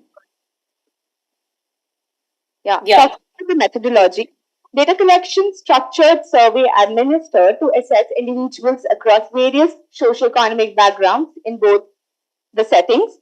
Variables assessed were mental health awareness, accessibility and utilization of mental health services, and indicator of socio-economic development. But you're left with 1 minute. Okay. Income and education employees. The sample was individuals aged in 18 and above from diverse backgrounds, and sampling method was stratified random sampling to ensure representation of various demographics. Now results. A Pearson correlation coefficient was calculated to assess the relationships among continuous variables, while chi-square tests were used to categorical variables. Mental health awareness and accessibility services and correlational coefficient was 0.65. MHA and income level, average MHA scores, lower income was 4.2, middle income was 6.8, and high income was 8.1. Talking about the conclusion, the analysis reveals significant correlation between social economic factors and mental health variables. Higher income levels are associated with increased mental health awareness. Improved accessibility correlates with higher utilization rates. Urban residents have better access for mental health services compared to rural residents, and employee individuals are more likely to utilize mental health services. Thank you. So now I invite session chairs to ask. देख बस एक presentation ले लूं फिर आती हूँ. One question only. What mental health variables you have taken into account while writing a paper? You've mentioned a correlation between two things. So what are those health variables? We have talked about mental health accessibility and awareness, that how much awareness is there in the country, and in which sector how much awareness is there, and how if awareness is there, how much accessibility is there. Like for example, the higher the education. So you have taken a particular sector? Yeah, we have talked about urban and rural. Okay, fine. Ma'am, we also talked about the utilization of mental health services and indicated the socio-economic development such as income, education, and employment. Thank you. Very well organized, and all the best. Dikshita, I have one question. What was the area? This study is based on primary survey? Yes, ma'am. Okay, what was the area of study? Ma'am, we studied from the age group above 18 because. No. From which location? What is the location? From Delhi, from Punjab? Ma'am, location is in Delhi NCR. Delhi NCR. Am I? Okay. Yes, ma'am. Delhi NCR. Delhi NCR. Okay. And what was the sample size? I suppose it is 300 sample size. Yes, ma'am. Sample size 300, but we are going to increase the sample size because it's a cross-section study and the research is still going on. We have just summarized the result for the 300 sample, and now we are going to continue this research on a large-scale basis as well. Because Okay, this madam, is a thing which we need to implement on the project basis as well. Okay. Because Thank you so it's a much. vision of 2047. So that is why we want to have it on a large scale. So that is why we have just summarized the only 300 sample part, and we are going to have it on a 600 sample as well. All right, ma'am. Okay. Thank you. Actually, I lost my If the network. project is still going on, I would like to say that this is very interesting topic. And in order to fulfill your objectives, you can look into for more sophisticated techniques. So you will come out with very good result. You will come out with very excellent result. Please don't go into only this correlation or like that. So No, ma'am. We have think about the structure equation modeling as well and the path analysis, but it will apply on the larger scale proportions. So when we'll have a data of the 600 or 600 plus sample, then we're going to apply the structure equation modeling and the pathway analysis as well. We have already all the things in the line. Okay, yeah, definitely. Best wishes. Yes. Thank you, ma'am. Yeah. Thank you, ma'am. Thank you so much. Thank you. Thank you.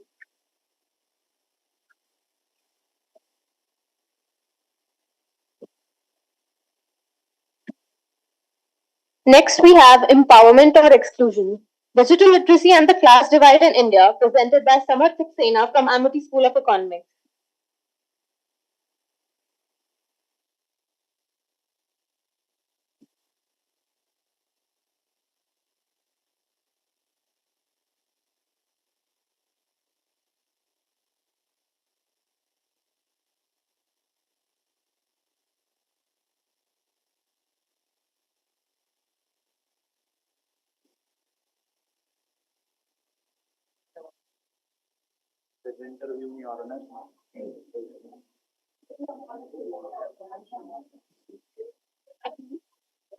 क्या हो गया भैया एक minute रुकिए कर रहा हूँ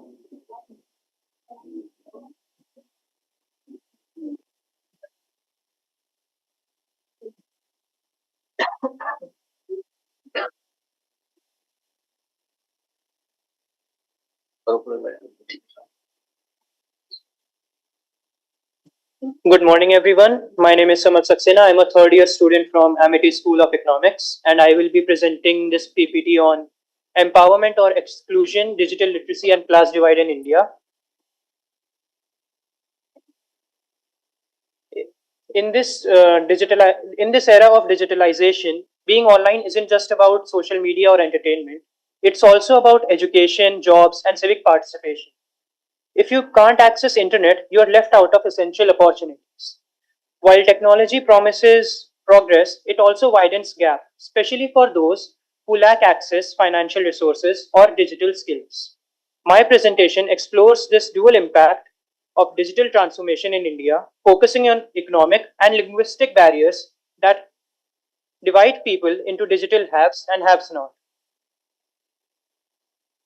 In methodology, it's a mixed method analysis combining economic and linguistic perspectives to assess digital literacy barriers. We'll start by understanding who benefits and who remains excluded. The first is the financial barriers to digital access. One of the biggest roadblocks is money. 40% of students in India don't have stable internet access. For low income families, smartphones and laptops are still too expensive, and in rural areas, broadband is 30% less accessible than in cities. Even mobile data costs eat up a large share of income for the poor. To add on to this, women and marginalized groups face the worst impact. Without affordable access, the digital divide only reinforces economic inequalities. A promising aspect is digital finance, which can help reduce poverty, but again, without proper ICT infrastructure, rural areas can't fully benefit. Now let's talk about the 81% of India's workforce that is in informal sector, which consists of migrant workers, street vendors, and daily wage earners. They lack formal contracts, social security, and digital training. Many still rely on cash because they don't have access to digital banking. Women informal workers struggle even more due to financial constraints. To bridge the cost barriers, we need subsidized internet access in rural areas, affordable device financing for low income workers, more telecom investment to improve infrastructure. For informal workers, we need government-backed digital literacy programs, incentives for small businesses to go digital, policies that focus on women's digital inclusion. Most of which are included in my paper. Two of which are Beti Bachao Beti Padhao with digital focus, which it was originally launched for gender equality, but later also included to encourage girls to pursue STEM education and digital careers. The second is Pradhan Mantri Gramin Digital Sangrakshana Abhiyan, which was in 2017. These recommendations could help in ensuring that digital transformation benefits everyone and not just the elite. Now, focusing on the language barriers and the role it plays, most digital platforms are English dominant. Government portals, job applications, online banking often lack regional language support, which creates a class divide where English speakers have an advantage in accessing jobs, finance, and education. In a number of cases, this results in people using code switch, which refers to mixing English with their native language just to survive online. But even that isn't enough to bridge the gap. Expanding multilingual digital platforms is crucial for true digital inclusion.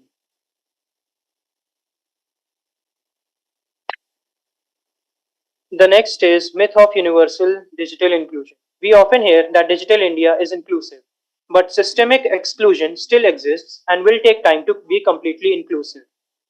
There are still infrastructural gaps which prevent rural communities from benefiting. Sorry to interrupt, but you're only left with 1 minute. So please move on to the conclusion. Language barriers, which make digital platforms inaccessible to many, and socio-economic disparities keep digital opportunities limited to privileged few. To sum up, digital literacy is a double-edged sword. It can empower people, but only if access is fair. Otherwise, it just reinforces existing inequalities. Economic barriers keep low income groups excluded. Linguistic barriers make digital access harder for non English speakers. To address this, we can address rural digital infrastructure, make digital literacy programs more accessible, and promote multilingual digital platforms. If we truly want technology to be an equalizer, we must ensure that no one is left behind. Only then can digital transformation drive a strong, inclusive, and empowered India. Thank you. These were the references which are used in the research paper. Now I'd like to invite our session chairs to please question our participant.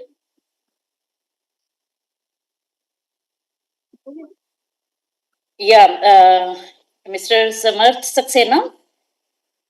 Yes, ma'am. Yeah, you have chosen a good topic. Your study is, it's a kind of theoretical or a review kind of paper, and in future you can carry it out with some by taking a sample or by using primary surveys. Like you can whatever factors you have identified, these are you have identified on the basis of the literature, I suppose. Am I right? Yes, ma'am. Most were the secondary resources which I've used. Yeah, secondary sources or the research which have already been taken up, but otherwise this is a good topic because we always say that okay, digital literacy is there, but it has also given rise to a problem of inequality. Basically, if we see our Oxfam report on inequality, that specifically talked about that digital divide. Right, so this is an interesting topic. You can carry it out for the research on this topic. Right, best wishes. Okay, ma'am. Thank you. Yeah.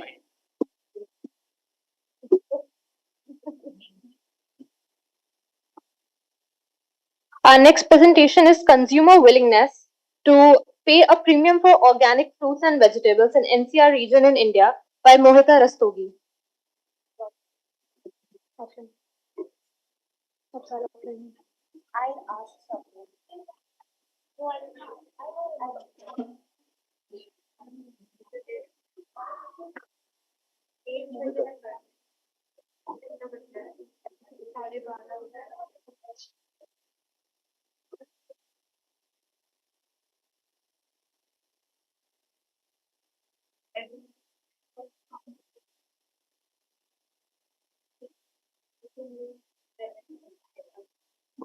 Good afternoon, esteemed guests, panel members, and the members of the audience. Myself, Mohita Rastogi.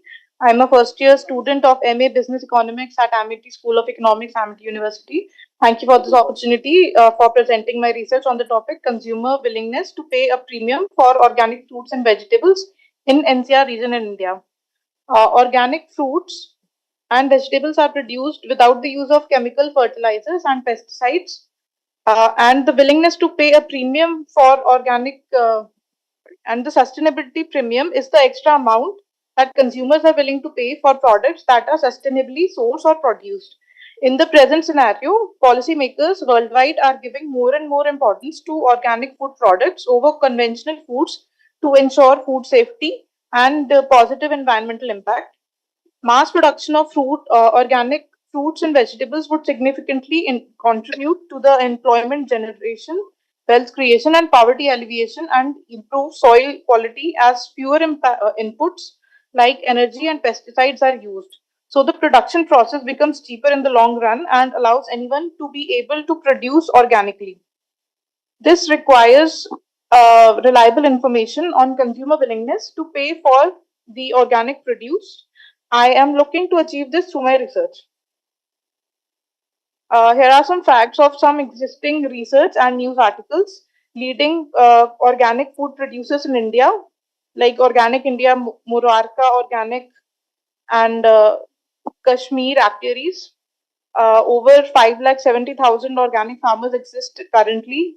100 crore rupees Indian market size, but only 235 exporters. So a lot of potential in this sector.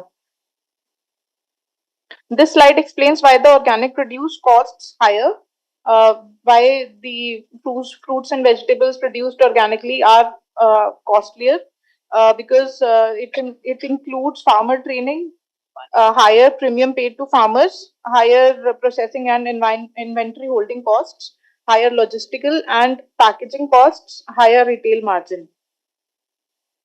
The demand is driven by increasing health awareness, potential health risks associated with the use of chemicals and pesticides in conventional food production, growing disposable income, and the outbreak of COVID-19 pandemic.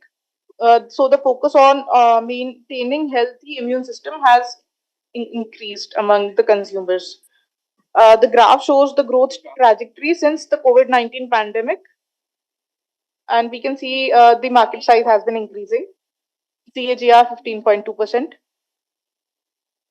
The literature review. Various methods were used to conduct as existing researches like contingent valuation, choice experiments, and hedonic research pricing approach to assess the willingness to pay across various demographies. Existing research suggests several factors influencing the willingness to pay for organic foods, so that are socioeconomic characteristics, income, awareness, and perception. Some consumers consider factors like personal health benefits and environmental impact when buying fruits and vegetables. Green marketing to promote the products based on low environmental impact and higher energy efficiency has come out as a major trend. Price sensitivity still remains a barrier. Research has suggested a positive relationship between environmental concern and green buying behavior. Consumers may recycle waste while still avoiding recycled products. The growing market, however, shows growing demand for eco-friendly products Sorry with to increasing interrupt you, Left. willingness to pay. I will be conducting similar research as an extension of existing ones and assess the situation in the NCR region in India. My objectives would be to analyze the willingness of consumers to pay a premium for organic fruits and vegetables compared to conventional fruits and vegetables in NCR region, and to add on to the existing literature on the same topic. The research questions would be what are the contributing factors and what are the product attributes and socioeconomic characteristics, and the how the income and price sensitivity affects the demand for the products. Methodology. Over at least 100 individuals will be considered in this research. This is ongoing. I have already sent out the questionnaires and everything, and I'm collating the data. Ma'am, your time is up. Thank you. I would like to invite our session chair, Baljeet Kaur, to share their thoughts and ask. Surely, ma'am. Mohita Rastogi, ma'am, can you share the last slide? Yeah. So this study is still going on, Yes, ma'am. or this study is complete?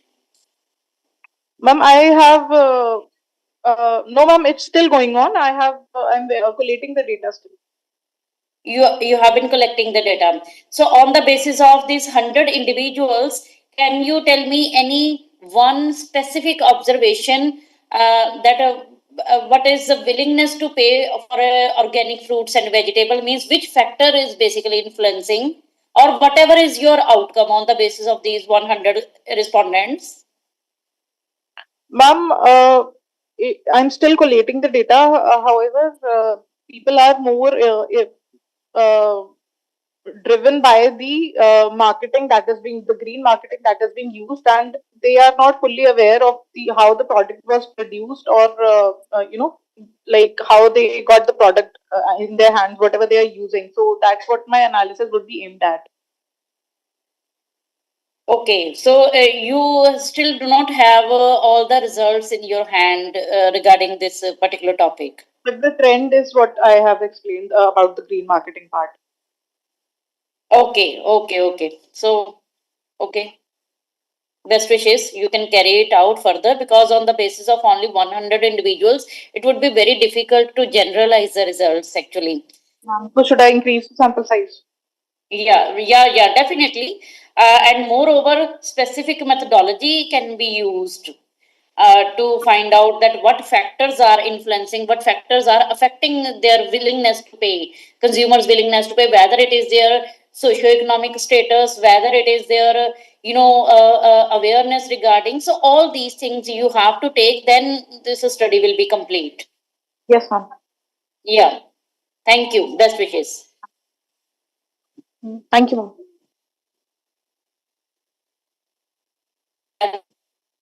Now we have the impact of foreign direct investment on sectorial stock market performance, a quantitative analysis on Nifty indices in India 2018 to 2023, presented by Mr. Sagar Sukha from Amity School of Economics.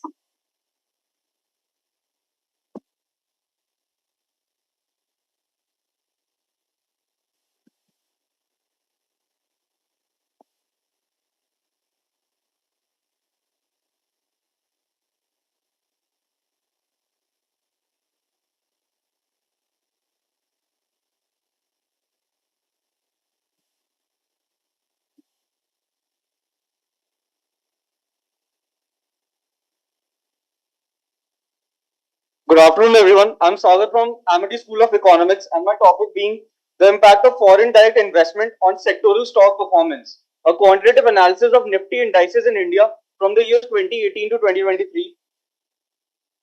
So, FDI is a critical driver of economic growth, particularly in an emerging market of India.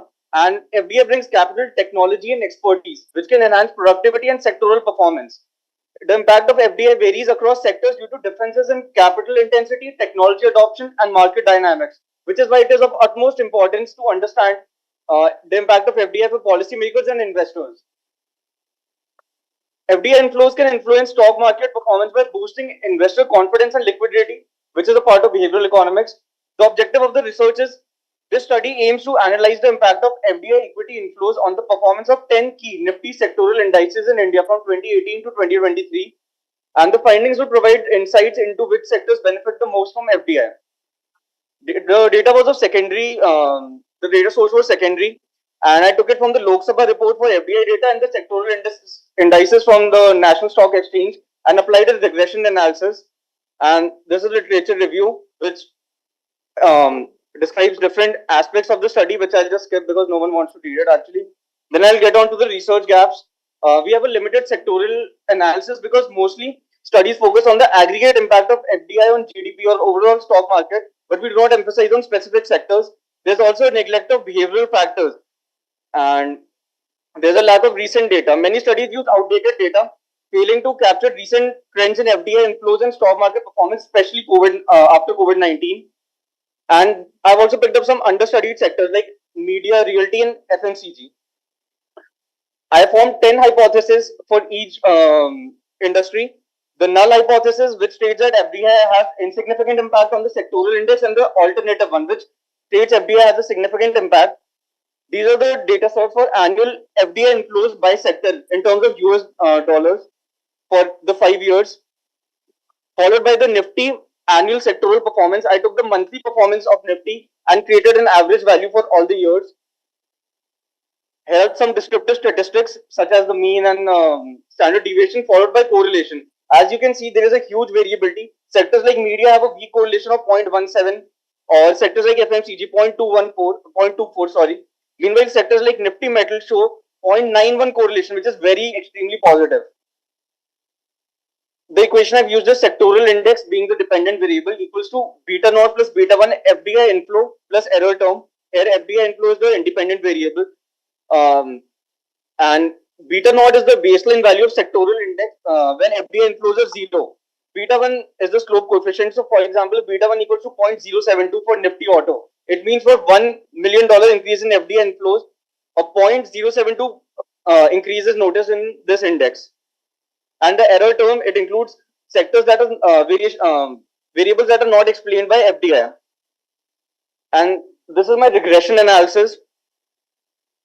The study is still ongoing and I'll be doing it in much greater detail. But if you see the final result, you can check that around 6 null hypotheses were rejected while 4 were accepted, which shows each sector performs differently to FDI. And here are some basic reasons why several sectors have a different reaction to FDI. So if you take Nifty Auto, it is more focused on, it shows a moderate correlation. Sorry to interrupt you, left with 1 minute. And the FDI was mostly focused on electronic vehicles, and because of the cyclical nature and domestic demand being dilute. Then we have FMCG, domestic consumption driven, which is why FDI has a weak correlation. For IT, because India is a global outsourcing hub and there's a lot of technology transfer when FDI flows in, there's a strong correlation. Nifty Pharma shows a strong correlation because the money is spent into R&D, and post-pandemic, the pharma sector was very important. Followed by Nifty Metal, commodity-linked FDI. So it shows a very 0.91, the highest correlation. Nifty Realty has in the real estate sector, because this is mostly managed by the domestic market and domestic players, it shows a weak correlation. Nifty Banks show a strong correlation because the more money being invested in the country's economy, the bank sector improves subsequently. Followed by Nifty Infra. So infrastructure services and media, you can check the results. Thank you. So now I would invite our esteemed guests to ask questions. Okay, Mr. Sagar, I just want to ask one question. that you have taken the time period from 2018 to 2023. So, is there any specific reason for taking up this time frame? Yes, there are several reasons. Mainly being, first of all, this is very recent data. Second, these includes major time periods in terms of economics, such as post GST economic reforms, then the COVID pandemic, then recession due to the pandemic, then increase in investment after pandemic in 2021, and then a market correction in 2022, which was also affected by the Ukraine and Russia conflict. No, but you could have taken a longer time series as well, because FDI data are available on FDI and these stock markets. True, ma'am, but these 5 years, the market has shown a much high volatility. If you check the data after COVID-19, there was such a huge jump in investment that taking 10 years would have diluted the results. Okay, so because of high volatility, you have taken up these data time frames of 2018. Okay. Another question, just one last. How is your study related with the theme of the seminar? The theme of the seminar being Viksit Bharat is very related to our study because India is hosting events like G20 Summit, and there's these Trump towers being opened in India. Tesla is going to start selling equipment, cars in India soon. So because of the amount of investment that our government, BJP government, is encouraging from foreign investors and government and different sectors, and due to the tariff war that is ongoing with US and China, it is very important to understand how these FDI inflows will affect our economy in different ways. Okay, thank you. Thank you very much. Sagar, very confident while delivering the presentation. I liked your presentation a lot, and keep doing the good work. Thank you, ma'am.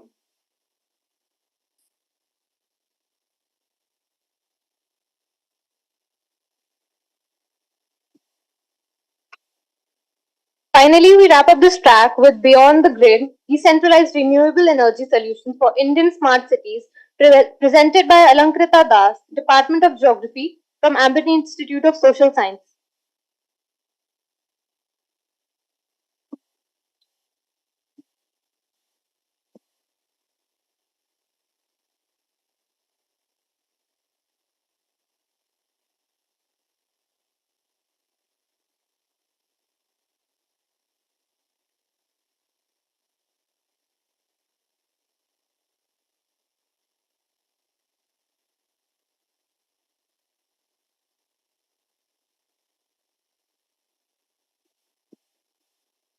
Good afternoon, everyone. I'm honored to be sharing my research paper here in a form of a PPT, and the topic is Beyond the Grid, decentralized renewable energy solutions for Indian smart cities. I think it is high time for us to move on from the traditional centralized systems of energy solutions and move forward to the decentralized renewable energy sources that we have today. And my topic falls under the track 3. The paper was authored by my esteemed professor, Dr. Smita ma'am, and by me. To move on, I'll start with the introduction of the topic.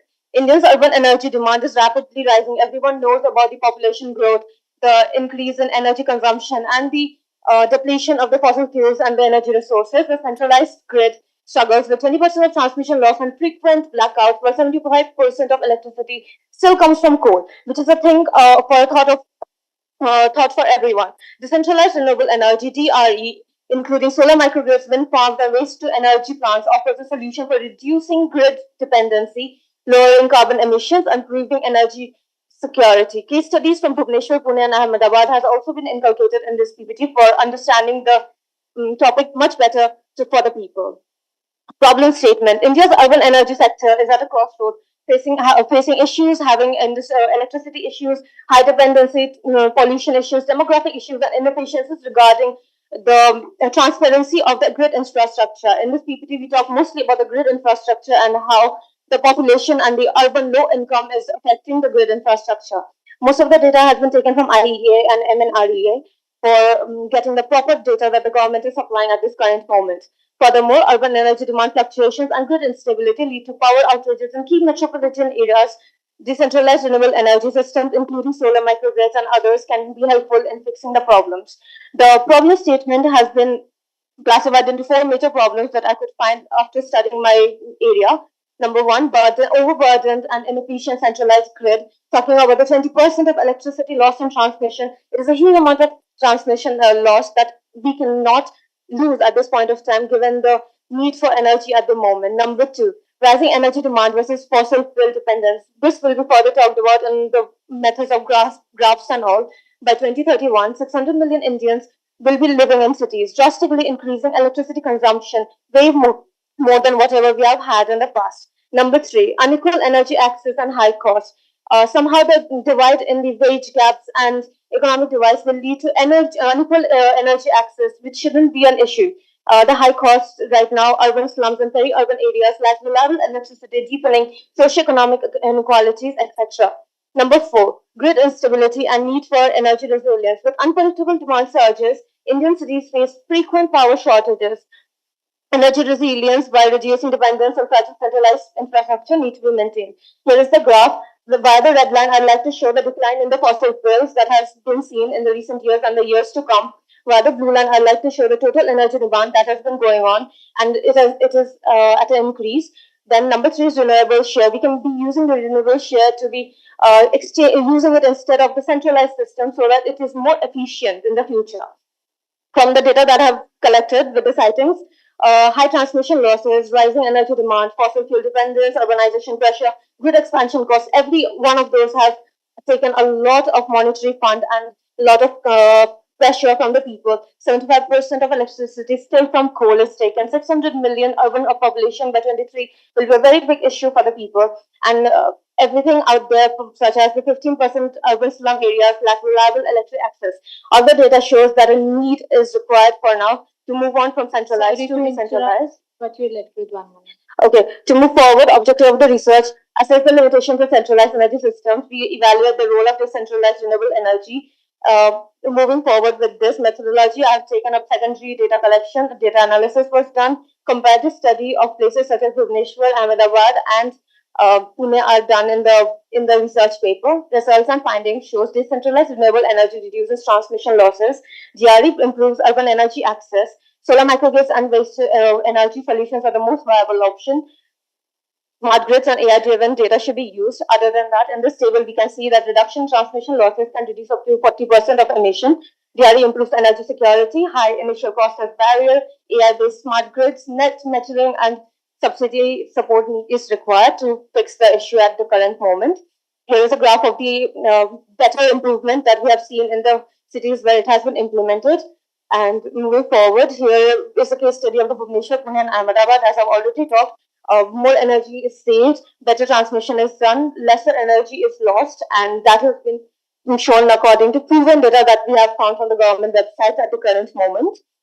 Move forward, we can strengthen the policies and regulations, expand financial models, advance smart energy infrastructure, improve grid and microgrid connectivity. With this, I'd like to say that decentralized renewable energy has to become a household term for everyone. The solutions will prove that DRE enhances urban energy resilience, and financial policy and infrastructure challenges hinder large-scale adoption, which is known to everyone. India must strengthen policy frameworks, introduce green financing, and integrate AI-driven smart grids.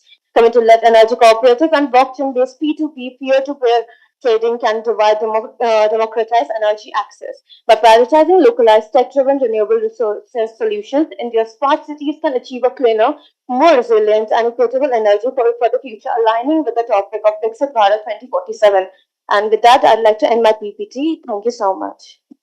I would like to now invite our esteemed session chairs to ask questions. Hello. Hello, ma'am. Very high in speed. Sorry, ma'am. Huh? Very, very high.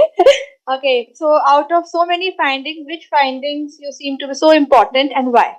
Ma'am, I think the case studies of the cities are the most important, because once someone comes up with an idea, it's better to see that the implementation of the idea has the exact result that one has in mind. And many people can have brilliant ideas, but if the results fail, then the idea is not so brilliant. So given the data that we have shown here for the better emphasis of renewable energy that we have gotten as outcome from 2023 and 2024 recently, so it shows that the ideas that have been implemented has the potential. So if the young minds and scholars keep working on the ideas, so we will get back from it. Therefore, it is very important to me. Thank you. Thank you so much.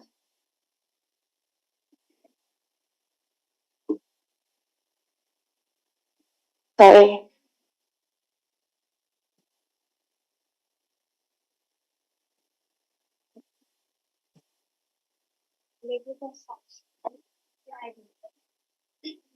Thank you.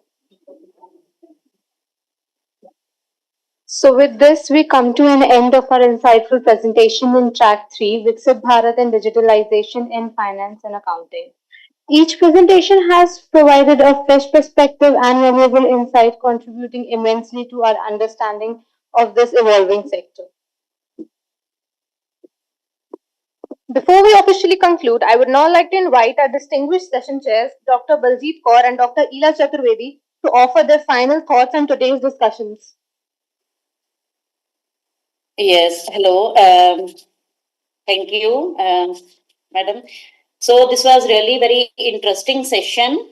So in all, 14 papers were presented, and all the papers, I would say, all the papers were directly or indirectly related with the theme of the seminar. First of all, I would like to congratulate the organizers of the seminar to choose this theme and to select the papers and papers that many of the students, many of the presenters were students of bachelor classes or even master's classes, but they performed very well. They presented their papers very well. So I'll just give you an overview regarding all the papers. 14 papers were being presented. Like first paper was on empowering women through digital literacy. Although this was a theoretical paper, but much can be done in this aspect also. The second paper was on impact of digital financial literacy. This was a very good paper, as I have already conveyed that since this was based on a primary survey. So always remember the studies which are based on primary surveys or even the studies which are based on the secondary surveys with the use of sophisticated econometric techniques that always provide us with the very good results. Right. So coming to the third paper, so this was on unveiling financial attitudes insight from university level students. Again, it was very good paper since it was based on primary level data. Then fourth study was on GST. Again, it was very interesting paper, and specifically, it is also related to the theme of the seminar. Then another paper which was on visualizing bibliometric networks on sustainable tourism, because nowadays we are emphasizing, governments are emphasizing on sustainable tourism also, like in the present budget of present union budget of 25-26, mudra loans have been announced for the homestays kind of provisions, and this is basically to help this tourism sector. Then another paper was on does women education leads to economic prosperity. Again, it was a very good paper, as it was based on secondary data, and the use of econometric techniques was very much there. Although I had some problem with that kind of finding. Then another paper was diffusion of technology in coaching business, revolutionary shift by Dr. Ginny Sharma.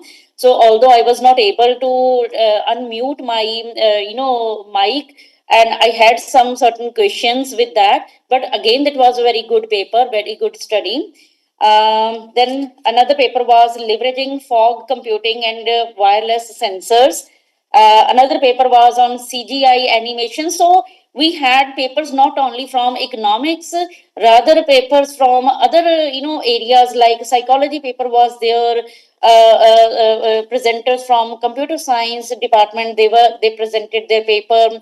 Then another paper was on empowerment or exclusion, then consumer willingness to pay, and impact of FDI and sectoral stock market performance and beyond the grid. So all these papers were very, all these papers were very good, especially the young scholars. They presented the papers very well. They are very, confident. So I congratulate all the participants, and I congratulate the organizers for successfully, organizing this technical session. So thank you very much. Thank you so much, ma'am, for your thoughtful reflections. Your insights have greatly enhanced this session, and we are deeply grateful for your time and guidance.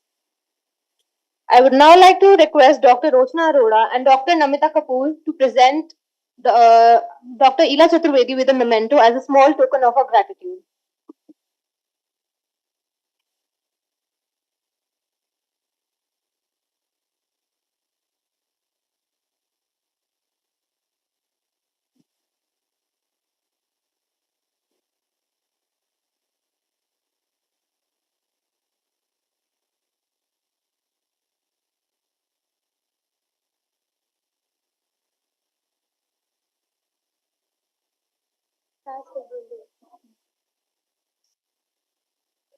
With this, we bring track 3, Economic Resilience and Financial Sustainability in Viksit Bharat 2047 to a close.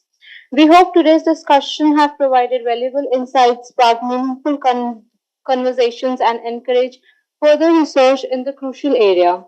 Thank you all for your active participation, and we look forward to more enriching sessions throughout the conference. Wishing you all a very wonderful day ahead.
We'll begin by quoting the words by Matt Mullenweg. Technology is best when it brings people together. A very good afternoon and a warm welcome to everyone present here. We're delighted to welcome you to the 8th Hybrid National Conference of Amity School of Economics.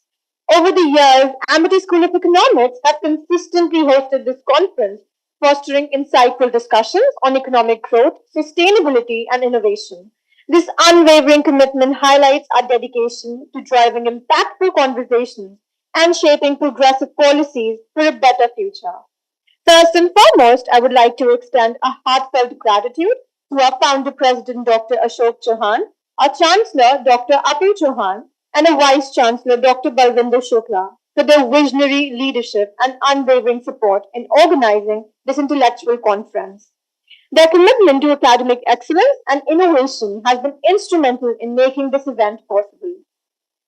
In the era of Viksit Bharat, technology driven human resource management plays a pivotal role in ensuring inclusivity, diversity, and workforce transformation. As digitalization reshapes industries, HR practices are evolving to embrace AI, automation, and HR analytics, fostering an ecosystem that enhances employee engagement, skill development, and equitable opportunities.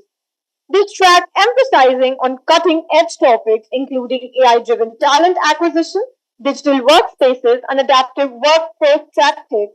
This conference seeks to examine the relationship between technology and exclusive HRM. We move closer to developing a future ready HR framework that is in line with India's vision for inclusive and sustainable growth by utilizing technology to close skill gap and improve workforce diversity. Through this session, we invite you to engage in meaningful discussion, share insights, and contribute to shaping a dynamic and technology enabled HR landscape that empowers individuals and organizations alike. Considering this, the goal of Considering this, the goal of session is to foster the exchange of ideas and insights on the evolving role of technology in human resource management and its impact on inclusivity and workforce transformation. It aims to support academics, researchers, HR professionals, industry leaders in shaping policies, strategies that promote equitable and technology driven HR practices. This brings us to track 5, Viksit Bharat and Technology Enabled Inclusive HRM. In the alignment with our vision of leveraging technology for inclusive and sustainable development, this track shifts the focus to transformative role of digitalization in HRM. As the organizations navigate the challenges of evolving forces, the integration of AI, automation, HR analytics, and digital platforms if, uh, is revolutionizing the talent management, employee engagement, workflow, and workplace diversity. Through this conference, Amity School of Economics seeks to create a platform for discussing groundbreaking research and innovate strategies in technology driven HRM, ensuring that digital transformation fosters a more inclusive, efficient, and future ready workforce. Now, I would like to invite Dr. Neeru Sidhana, our session in charge, to come and facilitate our session chair with the sapling. Dr. Kanika Bakshi, she is our first session chair, and Dr. Smita ma'am, she is our second session chair. We would welcome you with a big round of applause, ma'am.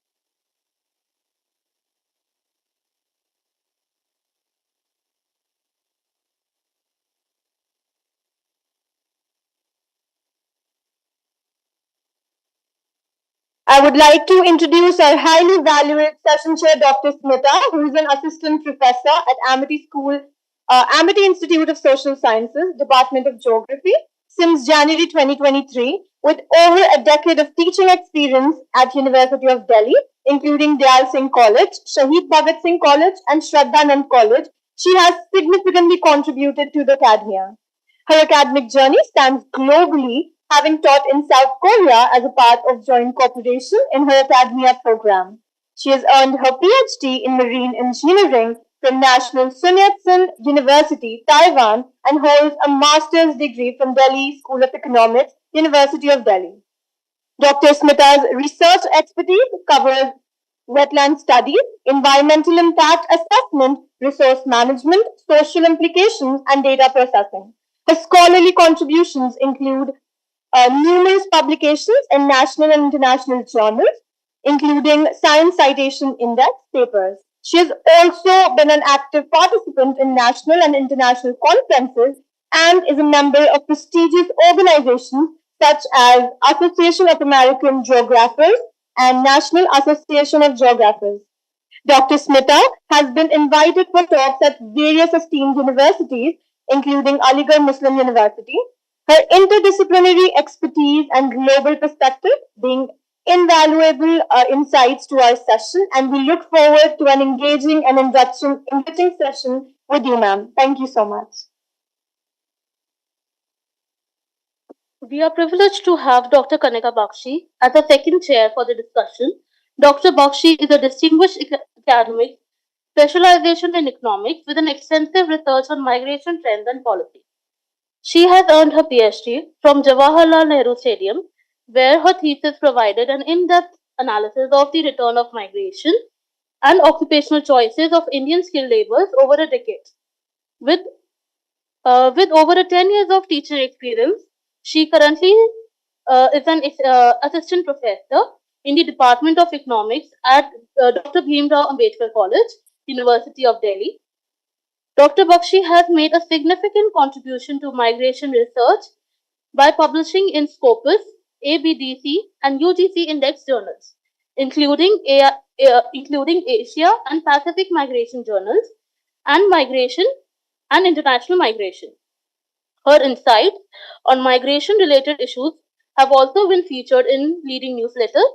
Her knowledge is welcome. Her knowledge is extremely relevant for today's changing social economic conditions, as seen by her latest work exploring global migration trends, STEM professionals, and diaspora entrepreneurship. Under her dedication, we anticipate an interesting and thought-provoking conversation. We are delighted to hear, ma'am. Thank you so much. Without further ado, let's get started with our presentation. Each participant will be given 5 minutes for presentation and 2 minutes for question and answer round. The evaluation criteria include relevance to the theme, content, research methodology, and presentation skills. And lastly, the question and answer round. Each of the round contains 5 marks, which makes the total of 25 marks.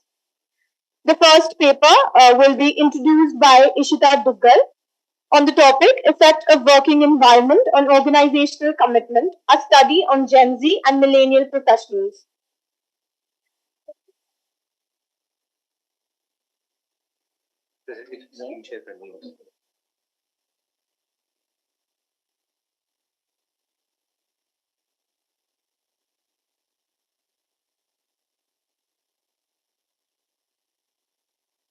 Full flight कर दो ना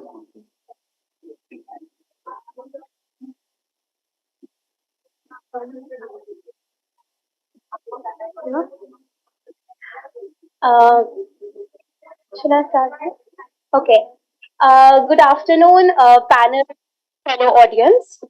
I am Ishita and I'm going to present on the topic Effect of Working Environment on Organizational Commitment, a special focus on Gen Z and millennial professionals.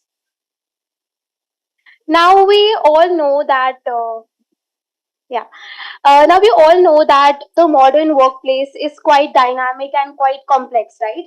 So this quite and complex dynamic shapes our employees' behaviors and attitudes throughout. Having a positive environment shapes our organization holistically. Yeah. Uh, in several researches, it was seen that whenever there is a positive environment, there is an increase in the workplace commitment for every employee. Here in the review of literature section, you can see that several researchers have combined, and it is seen that whenever we have a positive working environment, the organizational commitment is a success.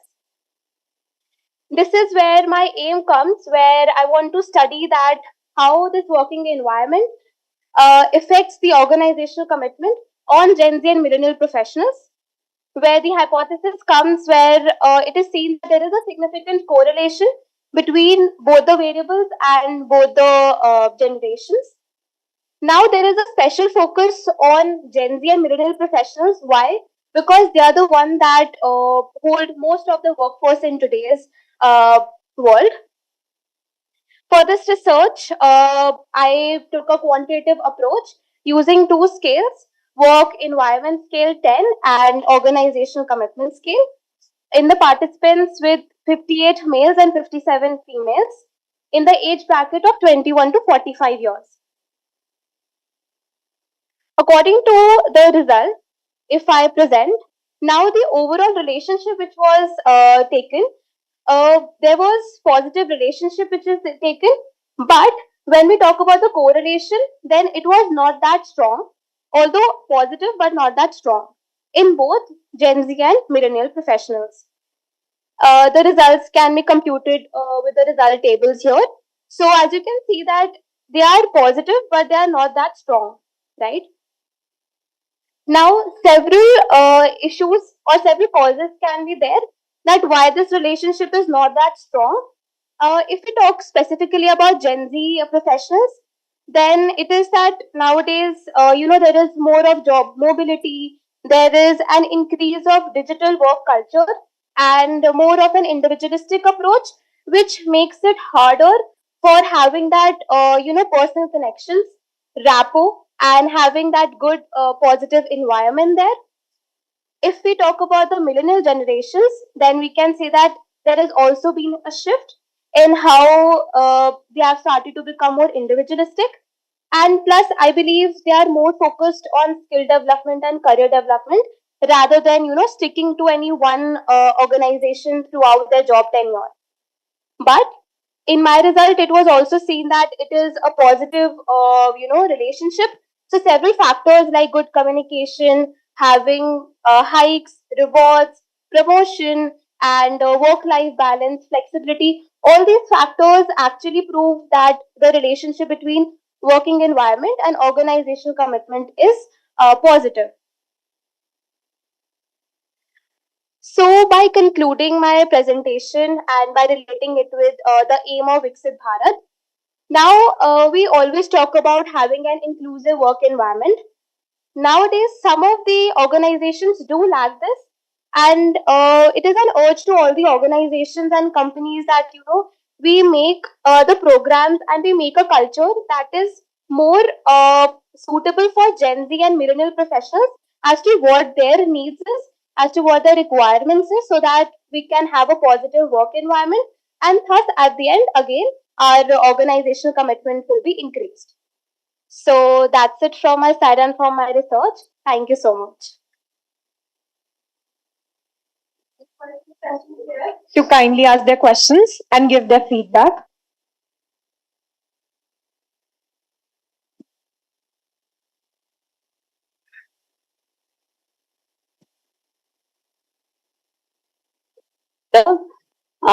I'm very impressed and congratulations, you have done a very good thing. I just want to have a one query according to the topic, that is Gen Z and the millennium professionals. Yes. And you have divided the age group between 21 to 25. So Right. how did you divide the Gen Z? Is it both equally divided into the same age group, or the millennium professionals and the Gen Z is divided into the different groups?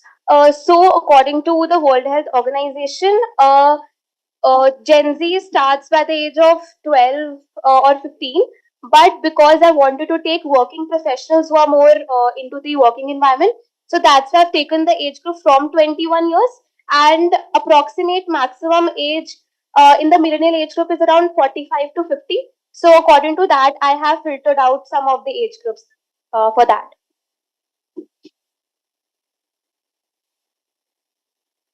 Any other questions?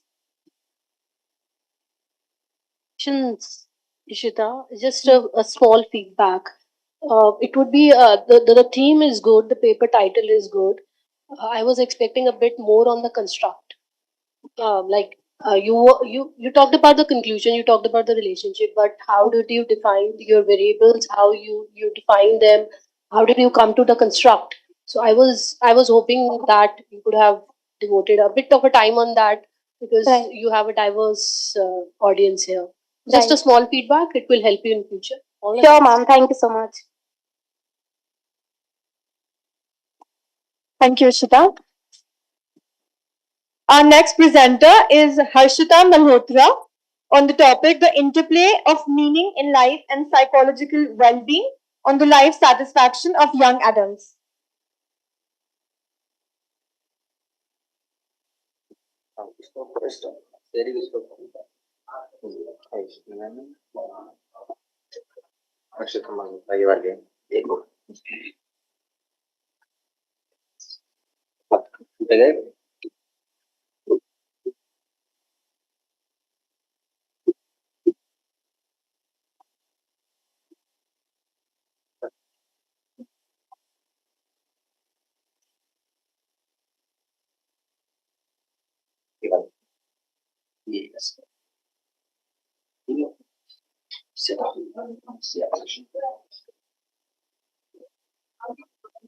Good afternoon, everyone. Good afternoon to the dignitaries and to the audience present here. My name is Harshita Malhotra, and I will be presenting my research on the topic of interplay of meaning in life, psychological well-being, on the life satisfaction levels of young adults, particularly focusing on college students. So, if I talk about the introduction of my study, the main focus is on three variables, which are namely meaning in life, psychological well being, and life satisfaction. So, when I talk about meaning in life, I basically refer to anything in the form of a hobby, idea, activity that helps you to find a sense of purpose in your life. When I talk about psychological well-being, I refer to both positive and negative aspects in the form of having the freedom to make your own choices, having a supportive environment, and having that ability of personal growth. And the negative aspects would be in terms of experiencing trauma in life in general and your overall levels of depression and anxiety. And when I talk about life satisfaction, I basically refer to how happy you are with your overall life in terms of your career, in terms of your friendships, in terms of your relationships, etc. The overall literature review based on these topics points out towards the fact that people who have a stronger sense of meaning in their life are generally able to sustain better friendships which last long term, and they have better levels of psychological well-being also, which causes them to lead a happier life. And their overall levels of depression and anxiety are also very low because again they have a stronger sense of meaning, and their psychological well-being is also really good, so they generally have overall good levels of lifestyle. The basic aim of my research was to understand how your levels of meaning and levels of psychological well-being actually contribute to living a happier lives for young adults. The objective took the aim one step further by inculcating how meaning and psychological well-being can actually help you to overcome the challenges of your everyday life in a better manner, with also with respect to your life satisfaction. Now, in order to conduct my research, I had utilized the help of 3 questionnaires, which were the Meaning in Life scale that was given by Streger in 2005. It has 10 items. Then we move on to the Psychological Wellbeing scale that had 18 items, and the Satisfaction with Life scale, which was given by Ed Diner, that has 5 items. Moving on to the participants, my study was conducted on a total of 147 participants, where there was 77 females and 77 males, and the age group was around 20 to 25 years. I chose this age group because young adults are very privy to experiencing challenges in their lives. They have to move out of their houses to pursue a higher education and jobs, and such factors can contribute to the overall happiness levels of their lives. When I come to the hypothesis, I had 2 very simple hypotheses for my study, which were that meaning in life will have a significant impact on the life satisfaction levels of young adults, and psychological well-being will also have a significant impact on the life satisfaction level of young adults. So, on the basis of the study conducted, the result was that both meaning in life and psychological well-being do have a positive but moderate impact on the life satisfaction level of young adults. The result was in such a way because most of the studies state that meaning and life satisfaction have a very strong correlation, but we cannot say the same for psychological well-being because it has both positive and negative aspects, which have a very different impact on life satisfaction. To conclude, I would like to say that meaning provides you with a sense of direction, and psychological well-being gives you that internal and external support which is very necessary for young adults to lead a happy life. If I talk about the future implementations of my study, there were 3 important factors. The first was importance of targeted interventions. Most of the studies present in the literature review did not utilize any special interventions or strategies that could be used for college students. They were very general in nature. More research needs to be done on that. Second, meaning making. When I talk about the term meaning making, it is very arbitrary in nature. So researchers need to understand what exactly is meaning and what do young adults get meaning from. And the third and the most important aspect of my study was that all of the questionnaires used in my study were made by foreigners. Although they are universally and internationally recognized, they were not made by Indians. This is a very big disservice to the college students of our country because these questionnaires cannot completely understand the socio-cultural factors that Indian college students go through. So these are some of the areas that can be worked upon for future studies. Thank you. The session chairs are requested to give their feedback.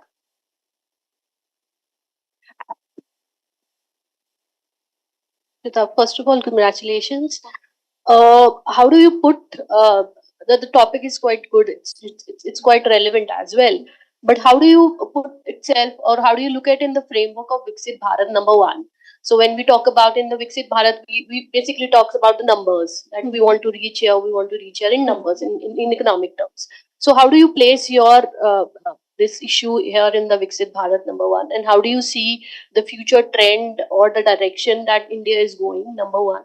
And number two, you use three scales, right? So, is there any commonality that you found in the three scales, and how did you deal with that when it comes to the quantitative analysis of that? So, these two questions. Thank you.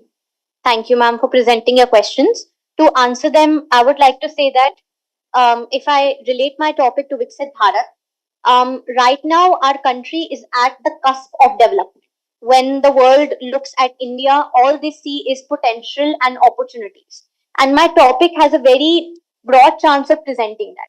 Because most of the literature reviews that are based around this topic, there are little to no studies from India. So if we put this forward, we can actually try and quantify and see how we can generate meaning in our workforce. As presented by my dear friend Ishita, Gen Z is right now coming up in the workforce, and it is important to understand the what gives them meaning, what gives them incentive from the perspective of holding a job and retaining it with job satisfaction. And when I talk about psychological well-being, it is a very broad variable, ma'am. It has both positive and negative aspects. So if you want your younger workers to be happy and to give their all to the company and the country as well, you need to focus on both of these aspects, because in totality they are impacting your life satisfaction in a significant way. And if you can repeat your second question, please. Question was that you use three scales to measure. So is there was any commonality or any variable which was common in the three scales, and if yes, then how you dealt with that when you were doing your quantitative analysis? Maybe you have to figure out the within group and the between group difference. So anything that you जो आपकी नजर में आया हो, anything that you want to discuss? Ma'am, there was one particular commonality. Meaning in life was a separate variable, but within psychological well-being, there was a sub-variable by the name of purpose in life. They can both be used interchangeably, but there's one minor difference. Meaning in life is a very broad concept. It talks about everything and anything in terms of achieving meaning. Purpose is very goal-driven. So that was one particular thing in common. And the second was a general broad difference that most of the questions in all these three questionnaires had a positive connotation. Very little post negative connotations or ideas. So that would again be a limitation to the topic. Thank you.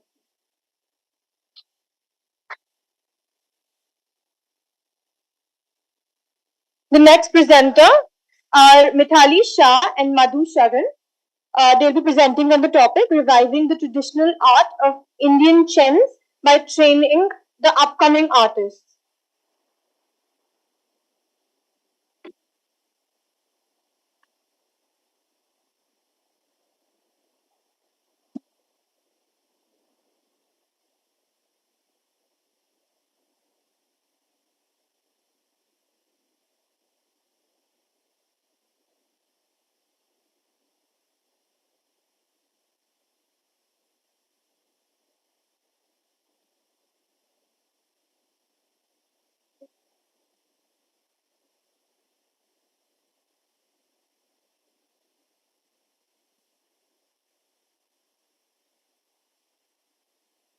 Mithali Shah and Madhu Sharan, you're requested to begin with your presentation.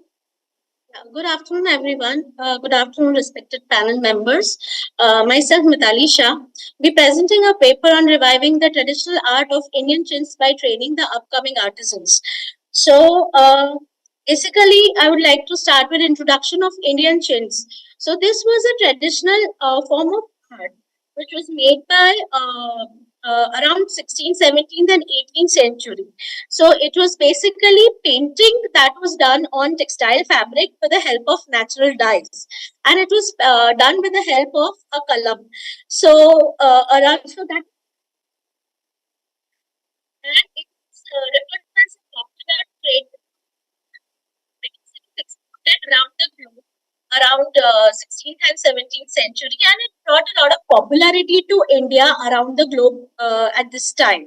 It was mainly exported to Europe, and what happened in historic time was with the onset of industrial revolution, there was a ban that was laid on this particular art, and it was stopped being exported. So this led to the extinction of this particular art around 17th 18th century. And the main reason why I have taken up this is that when I started with this, I found that there was nobody working with the same craft around this time, and there were, though it was very much similar to the present day kalamkari. So, but I started working with the revival of the same, and then working. Can you please go to the methodology slide? Yeah, so I found that this particular thing was extinct, but it was a main treasure. It got a lot of fame and glory to India around that time. So I thought that it would be a nice thing to revive it and bring it back. So the entire method was, it started with the historical study, and then I started working with the artisans and started working towards its revival. So there were pieces which were of reference from foreign museums, which helped me through the process of revival. And after a point of time, while working with the artisans, I wanted them to take this ahead and bring it to the market. It was around that time, so they showed a lot of reluctance in practicing. Now, this particular craft had a close resemblance to the kalamkari of this time, though the design character was very, very different, and it was very much intricate and labor oriented, which would require them to be spending more time. So they were very reluctant to practicing this craft. So I decided that I will train a group, for which I picked up a focus group of 35 fashion design students, and they had a basic designing and the painting skill, and then train them intensively for the chins training. So I designed a 3 level training, which was like a basic training of 2 level and advanced level training, and the outcome of the training was measured with the statistical tools and questionnaire. So can you please go to the next slide? Next slide, please. Next slide. Next slide, please. Next slide. Next slide. Yeah, so there was a 3 level of training was given. So in basic level of training, I introduced them history of the craft, and then the process, which was a very elaborate process with working with natural dyes and painting with kalam. So initially we took smaller versions of the painting, and the group of 35 students were trained with this. These are the few pictures of the training that had happened. Next slide, please. Then we went on to the advanced stage of training, where a more intricate pieces, it was like the training went to the next level. So the students were trained to paint intricately using natural dyes, and resist application was also taught to them. And and then we advanced with a stage 3 training, which was the pieces were much complex. They were trained to the next level, wherein they were able to paint very intricately. And here we even took the artisanal help for the same. Can we please go to the next slide? Your time is about to get over. We request you to wrap it up. Next slide, please. This is the final level of workshop. These are the workshop outcomes. Yeah, so can you just go to the next slide? These are the outcomes of the workshop. So at the end of the training, we observed that students were well aware, because nobody knew at the beginning what is the chins all about. So they knew the craft, they knew the process, they knew the technique, and they even were motivated to take it further. And since the group selected were budding designers, with an intent that they will keep this craft alive and carry it forward in their design process. So please, can we move to the conclusion? Yeah. So the main findings were the revival and the training of chins was significant not only for its aesthetic qualities but also for the cultural implications. The training served as an important source of transmission of textiles, historical trade routes, colonial history, evolution of design preferences over time, and the trained group of the budding designers yet continues to explore the learned art, its potential within the modern context. Hence, the chins remain a testament to enduring and allure the traditional craftsmanship and artistry. Thank you. The session chairs are requested to give their feedback and ask questions.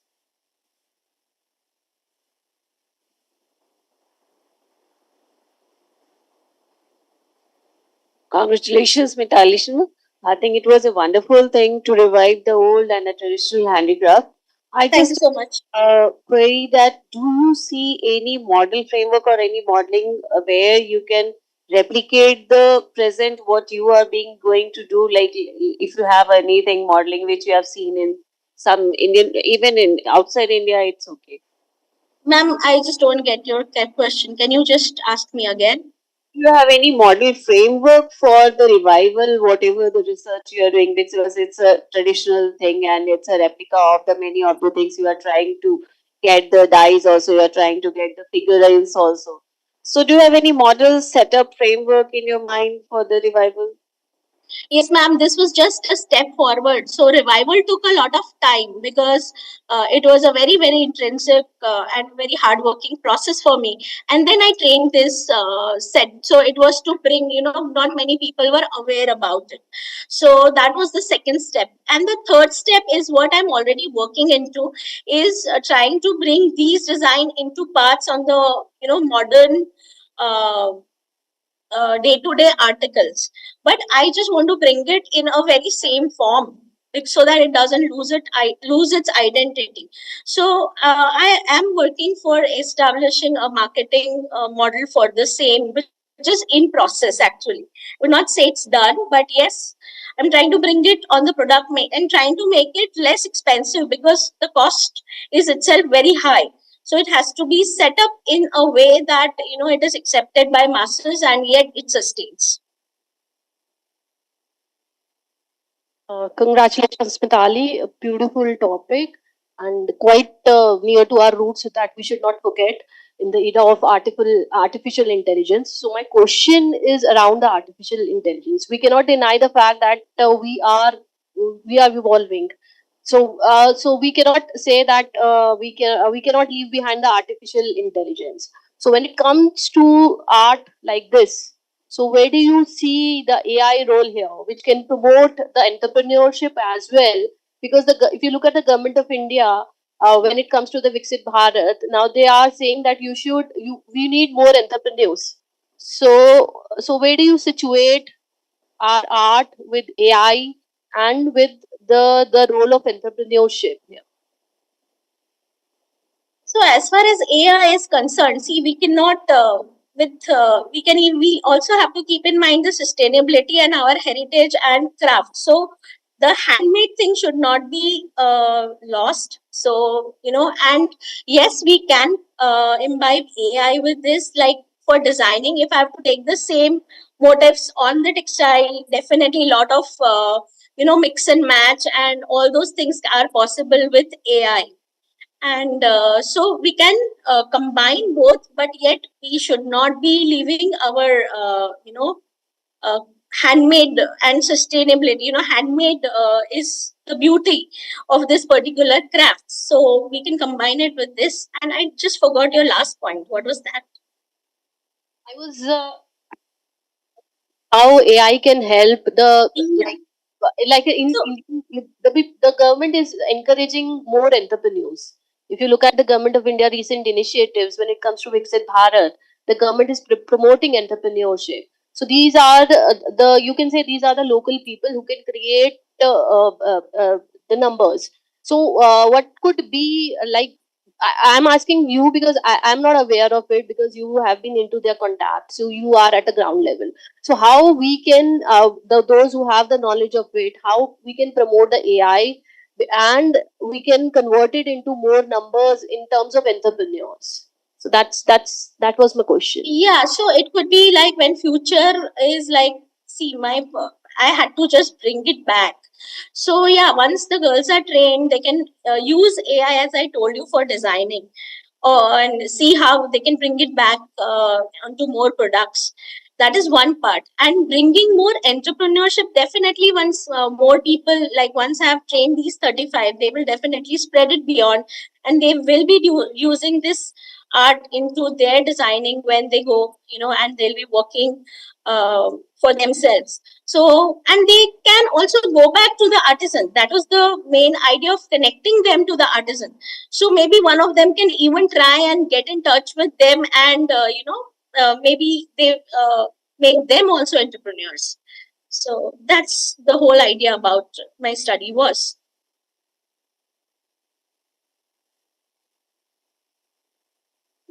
Thank you for your presentation. Thank you so much. The next presentation will be presented by Dr. Shweta and R. Shri Yogeshwari on the topic, the role of technology in enhancing work-life quality, STEM analysis.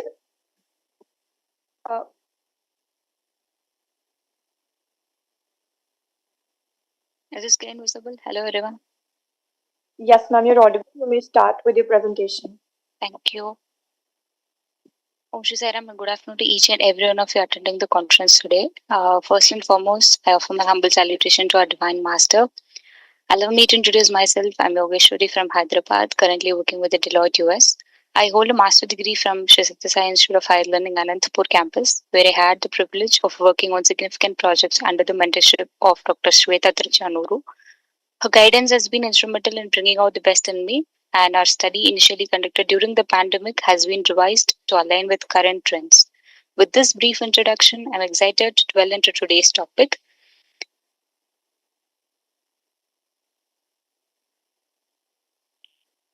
Workplaces are evolving rapidly with digital transformation driven by AI and automation, reshaping job roles.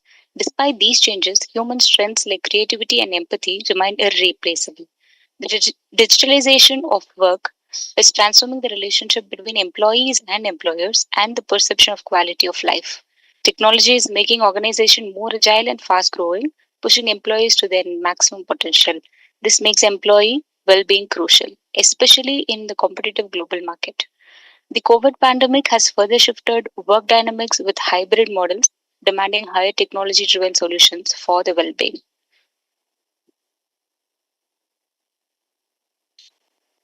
The four primary dimensions are the physical well-being, mental well-being, financial well-being, and the social well-being of an employee, where the physical well-being initiatives are like fitness programs, ergonomic workplaces, and health screenings. And the mental well-being includes resources like counseling services, stress management, workshops, and promoting healthy work-life balance. And financial well-being talks about the competitive salaries, retirement plans, and financial education program. And the social well-being includes the team building activities, inclusive policies, and opportunities for social interactions. These dimensions collectively enhance overall employee well-being, contributing to a more productive and engaged workforce. So the research methodology adopted for our study follows a quantitative approach using structural equation model, and we have collected around 300 plus employee data across various sectors in India using the structured questionnaire with closed-ended and Likert scale questions. The main focus of our research are the following four key constructs: organizational concerns, that is how much priority companies give to the well-being programs, the initiatives addressing various well-being dimensions offered to the employees, then the remote work and its impact on the employees, and finally the technological solutions and how the digital tools support well-being.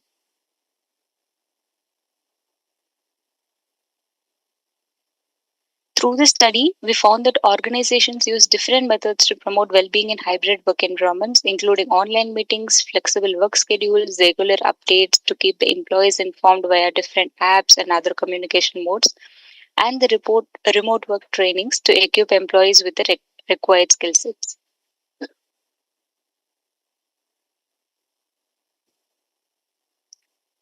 The several key trends are shaping the future of employee well-being. The telehealth sector supports in virtual healthcare access to the employee and their families. The personalized wellness program is tailored for employee requirements, and the stress management is now made easy with resilience building initiatives. With all these, there are preventive focus given proactively to measure and maintain employees' overall health. Coming to the technology's dual impact, which is technology in workplace is double-edged sword. On the positive side, it enhances productivity, improves communication, and provides access to valuable resources and wellness apps. These tools enable better collaboration, remote work flexibility, and support mental and physical health. But also, the technology also introduced challenges such as digital fatigue, constant connectivity stress, and blurred work-life boundaries. Employees may feel overwhelmed by continuous notification and pressure to stay connected beyond working hours, leading to the burnout. Ma'am, your time is about to get over. You request to wrap it up. Yep, sure. Our SEM analysis revealed that a 0.45 path coefficient between organizational concern and the well-being programs, and a 0.40 path coefficient between the well-being programs and remote working conditions, and a 0.31 path coefficient between technology and well-being impact. These findings highlight the strong connection between well-being programs and the employee experiences.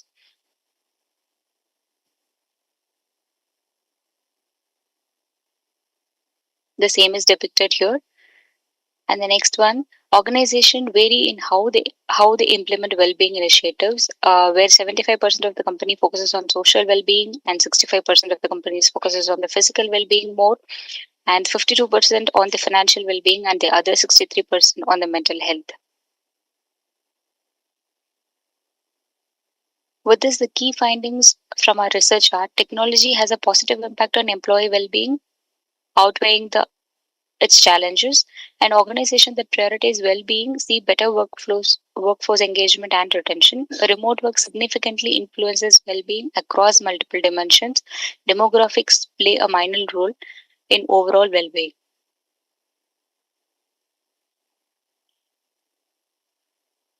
For the practical implementation based on our finding, we recommend implementing holistic well-being programs that addresses all dimensions, offer flexible work arrangements to support employees, use technology strategically to enhance rather than hinder well-being. Organizations should set clear boundaries, promote digital detox, provide support, and encourage flexibility.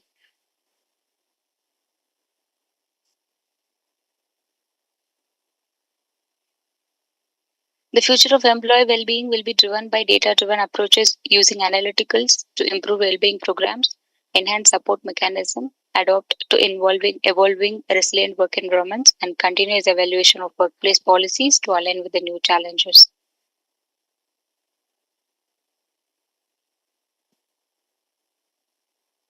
To conclude, I'd like to conclude by saying that building a tech-enabled well-being future requires balancing digital tools with human-centric approaches.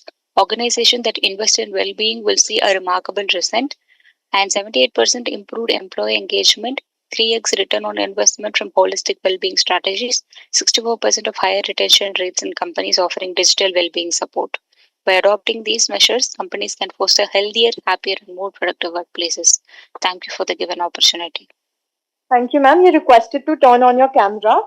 Yep, sure. Session chairs are requested to give their feedback and ask questions if they have any.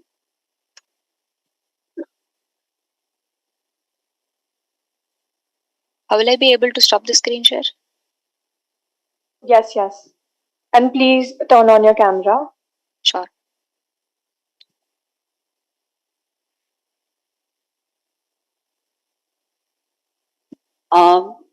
Congratulations, I think your professor is Dr. Shweta, isn't it? Right, yes.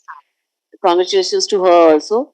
I don't have a query, but I just want to be like, it's a very good social digital platform where we are correlated. First is just my opinion on an overview for you. One is like we have the structural framework for the national, that is on NCO, if you have heard, National Classification of Occupations.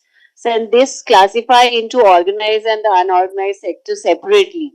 So one is your the data or the study revolves between the psychosocial stress of the organized sector as well as the unorganized sector. It's primary, secondary, or tertiary. That was not very clear. So let's be little specific on the NCO classification. That is number one. Number two is when, digitally we somewhere, which I find the digital or the infrastructural capability of an organization, does it suffice to the psychosocial stress capability or the disorder or the classification with respect to the human factor, where none of the variables are pertaining to the biological indicators or the social indicators or the financial indicators, means the social indicators or the psychological indicators are cannot compare how it is compared to the digital indicator or the infrastructure indicator. So that is number two. That is what my opinion. You can filter it to the more basic level or the main minute level. That is what I think. Thank you. Thank you very much, ma'am. That is really a valuable feedback that we'll look into. Thank you. I'll let the team know about it.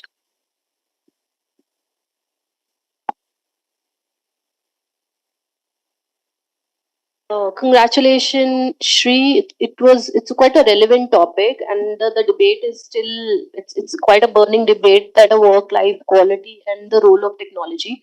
So we are working in a hybrid mode, and then we talk about the stress that we get even if you are working in a hybrid mode. But yes, like the ma'am said, I had the same query that you cannot compare all the occupation at the same length and say that the one implication in one sector is it can be applied to the other sector. So it's only one minor suggestion that you can do a sector wise segregation and can see the impact of digital implication on the work life balance. So that's one suggestion. So otherwise it's a good study and you can improve on it. Sure. Okay. Thank you. All the best. Thank you very much. Thank you. Next paper will be presented by Ms. Sana on the topic Intervention Study for Promoting Products and Increasing Sales by Upskilling.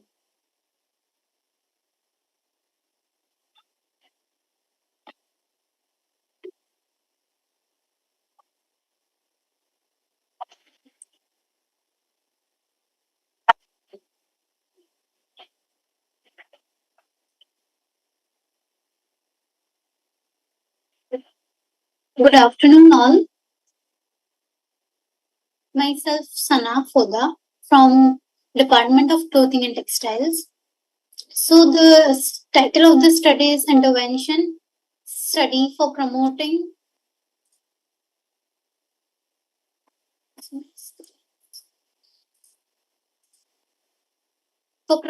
products and increasing scale by upskilling under the guidance of Professor Madhusharan. So, and it is a case study on Shram Mandir where the foundation and the purpose was of establishment was the goal of offering of comprehensive healthcare and economic independence to leprosy patients, allowing them to lead dignified lives. And as I'm from the Department of Clothing and Textiles, I had focused on that initiative of Tana Bana.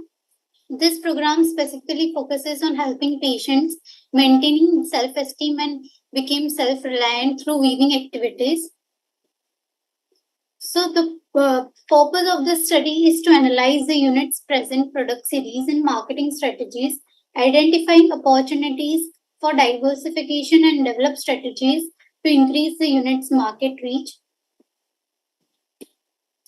This research seeks to offer useful insights that will help the weaving unit to develop its goal of giving its workers valuable employment with existing weaving skills to increase its market reach.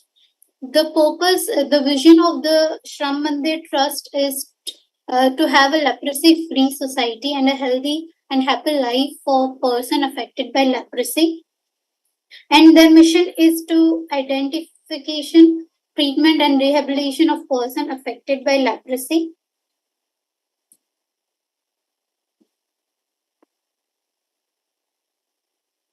So this is about the weaving section.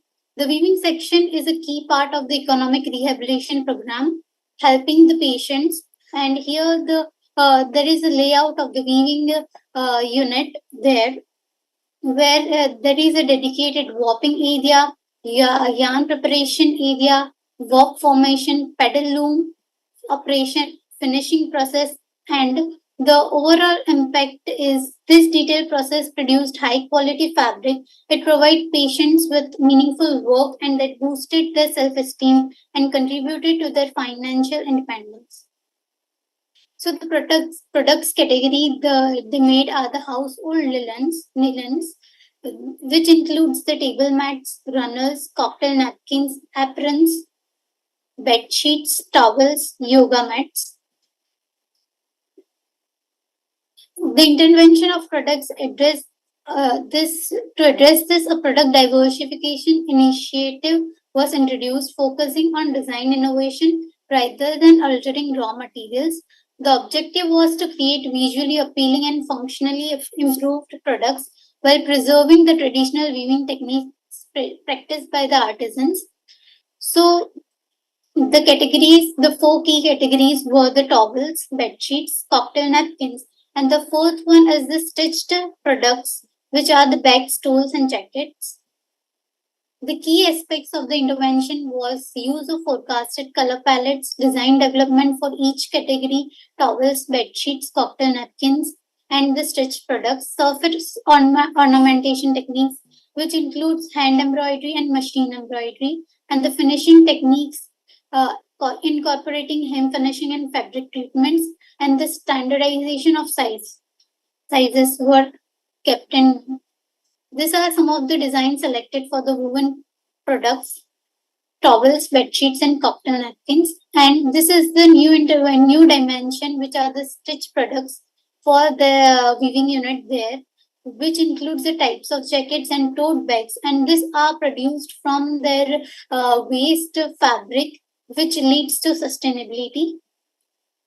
And 1 minute is left, so request you to wrap it up. Yes. And these products are being featured in the exhibitions where this trust participated. Visitors appreciated the craftsmanship and sustainable products, including the other products there. And the conclusion is the key outcomes include improved product appeal, diversified range, better market exposure, and the economic empowerment. Blending traditional skills with modern design can sustain and grow handloom enterprises with future potential in digital marketing and expanded distribution. Thank you. Thank you. You requested to turn on your camera. Yes, sure. Session chairs are requested to give their feedback and ask questions if they have any.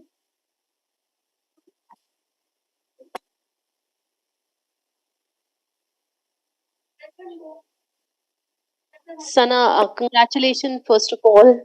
The beauty of case study is that you can go in depth of the content. So that's why I like the case studies a lot, because then you can go to the micro level. So when we look at we as an economist talk at the macro level, but the micro level analysis are very much important. So when you did that case study, so anything that you find out the discomfort of the artisans that you can talk about, elaborate on that, which can empower them for the future as well. So basically, this Shram Mandir Trust works for the leprosy patients who are affected by leprosy, and they gave them work as a weaving sector, so they can work there, and they provide them empowerment for their livelihood.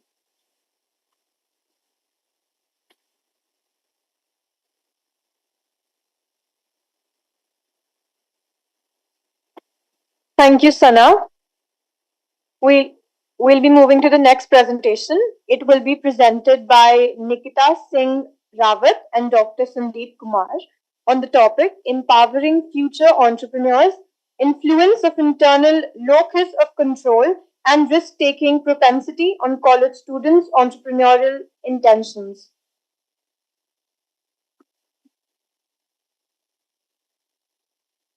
Hi everyone, this is Ma'am, Nikita. will you be presenting?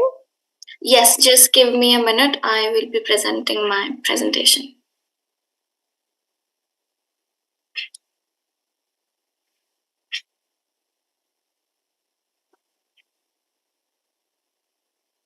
Yes, so I did this study under the supervision of one of my professors, Dr. Sandeep. My name is Nikita, and good afternoon to all. And I would like to thank you all for giving me this opportunity to present my study. So, as the topic says, empowering future entrepreneurs, how internal locus of control and risk taking influence college students' entrepreneurial intentions. So, if when we're talking about Viksit Bharat and the growing economy, how can we not talk about entrepreneurship and how it has been on such a huge rise in India, especially as we see Shark Tank is on demand. It is people's favorite these days. They are small businesses. They are entrepreneurs budding out from almost each family. So this is the study, which the aim of it was to understand that what are the psychological factors that influence or promote entrepreneurial intentions among students, so which can further motivate them. In stream mode. I'm sorry, am I audible? Yes, you're audible. You requested to present it in full screen mode so that it's. I'm sure. Sure. Is it visible right now? No, not in full screen mode. All right, just give me a minute.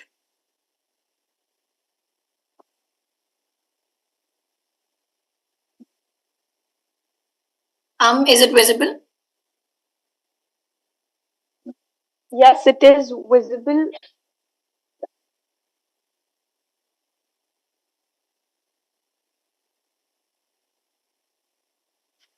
Okay, so Nikita, just click on the slide one. I think now it's visible. Yes. All right. Okay. Okay. So starting off, as I've given the introduction about it, so the aim of it was to understand that what are the psychological factors that influence entrepreneurial internships, so intentions. So the two psychological factors that I focused in the study are the internal locus of control and risk-taking propensity, and these are also the two research objectives. So giving a quick overview of all the variables of the study, entrepreneurial intentions, it is as I define it, is the motivation and the planning that people generally hold to that they would in future terms they would engage in entrepreneurship. So that is entrepreneurial intentions. Internal locus of control is the belief that personal effects control outcomes, or how people generally attribute their outcomes. Either internally would be internal locus of control. If they attribute it externally, then that would be external locus of control, which is not what I'm focusing right now. And risk-taking propensity is the willingness of people to engage in uncertain outcomes and how they deal with it. So these are the three variables. And then methodology, it was a quantitative study. We had given out survey forms to people. We had a pool of 154 college students. They were people who were doing bachelor's, master's, diplomas. So the population was around people from Haryana and Delhi NCR. And the tools used, we had used 3 different questionnaires. It was entrepreneurial intention scale by Zhao and team, and the internal external locus of control scale by Kuniebian and team, and the risk propensity scale by Mertens and Lane. And then data analysis, we use descriptive statistics, correlational and regression analysis, and SPSS was used to do the same. So if we focus on the findings of the study, if I focus on the correlation, we see that the internal locus of control and both risk-taking propensity have great and like high positive correlation with entrepreneurial intentions, and up to 0.01 significance level. So that proves that high risk-taking propensity and high internal locus of control in students promote entrepreneurial intentions among them. And then if we talk about regression, then it also says that about 48.9% of variability in entrepreneurial intentions is by the internal locus of control of a person, and 19% of it is by the risk-taking propensity of a person. So if I give you a summary, it is like these factors have great relation with the entrepreneurial intentions among students. So if I give you a brief overview of everything, so it is how that when we are making policies, when we're teaching students about future economy growing and their future plans, entrepreneurship. So I believe that these are the skills that policymakers should focus upon, and these are the bases that one should build while teaching students about entrepreneurship. Because apart from theoretical framework, if we focus upon these things that have scientifically proven to have great effect on the intentions of a person, then it would be internal locus of control and risk-taking propensity of a person. So you can instill them in students through different studies, frameworks, and activities and other policies that we can build in for these young budding entrepreneurs. And then conclusion of it would be that self-belief and risk-taking are known to be critical for entrepreneurship, even like through the study as well.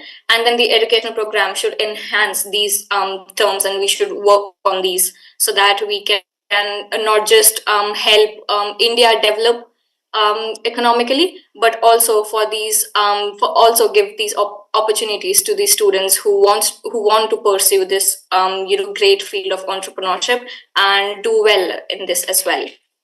And these are all the recommendations I would have from my end as well. If we talk about limitation, if I plan on taking this study further, then I would like to work on these limitations. Is that we had a sample size from a particular region only. I would like to do a study on entire India as well, the population of entire India, so that we can have better results and we can understand how, if there are any differences in region wise as well. And yeah, that is it from my end. Thank you so much. Thank you for your presentation. Session chairs are requested to give their feedback and ask questions if they have any. Congratulations, Nikita and Dr. Sandeep. I allocate your study in a behavioral economics genre. So you cannot simply say that only psychological factor, because they have to be backed by the financial factors as well. So if I look at your group, it is in the age group of 17 to 27. And if I further divide it, then by the age of 23, you start earning. Even if you start earning a very small amount, if you believe so, we start earning 23, 24. So I couldn't see the bifurcation there, because when you are earning, when you are becoming financially independent, then the risk taking propensity changes. So we can meet one who is 17 years to one who is 26 or 25 years when they are backed by the financial independence. So in future, or you can improve on your study. So you can bifurcate the financial dependence and the independence when you are talking about the risk taking propensity, and then you can look at their impact on the entrepreneurial intentions. So I believe you will find some good results and some improvised results. So that's one feedback from my side. Thank you. Yes, true. I thank you so much for the feedback. I would definitely consider that and try to work on it in the future. Congrats, Nikita and Dr. Sandeep. I think a wonderful topic to be elaborated upon. I think the group was quite limited and localized, and being you from a big city, I think this behavioral of the entrepreneur and the locus of control, there are various changes, as we have said, in the limitations, like, there are regional differences, but even in a region, there are local differences, because, there are factors like the purchasing power parity inside a region, where, the students of various age groups or the various purchasing power people might be available. So, the variables or the factors which are affecting these variables of the regional and the economical differences has to be valued more very specifically, because the regional differences is a very geographical kind of term, and then the purchasing power parity is a different economical perspective. So, that's the integration of both these variables you have to be sorted out. Maybe that you can see with when you come up to the larger scale level. And then I think the results which you have found out, that will be have the different implications altogether. So I think that's a good thing, but maybe hope this study comes up with very good intentions or the entrepreneurial intentions, because this really needed in our nations. Thank you. Thank you so much. Thank you. The next presenter will be Suma KJ, who will be presenting on the topic Acceptance of Financial Technology in Select Tier 1 and Tier 2 Cities of India.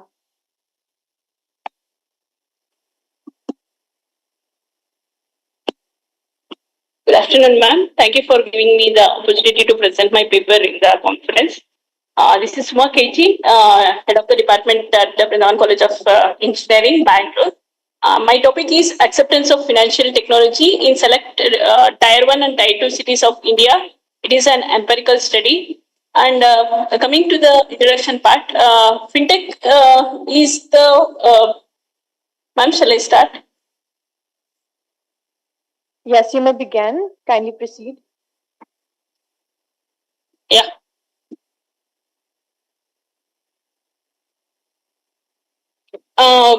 As we know, at the time of COVID pandemic, the people started moving towards the usage of technology in having transactions related to banking.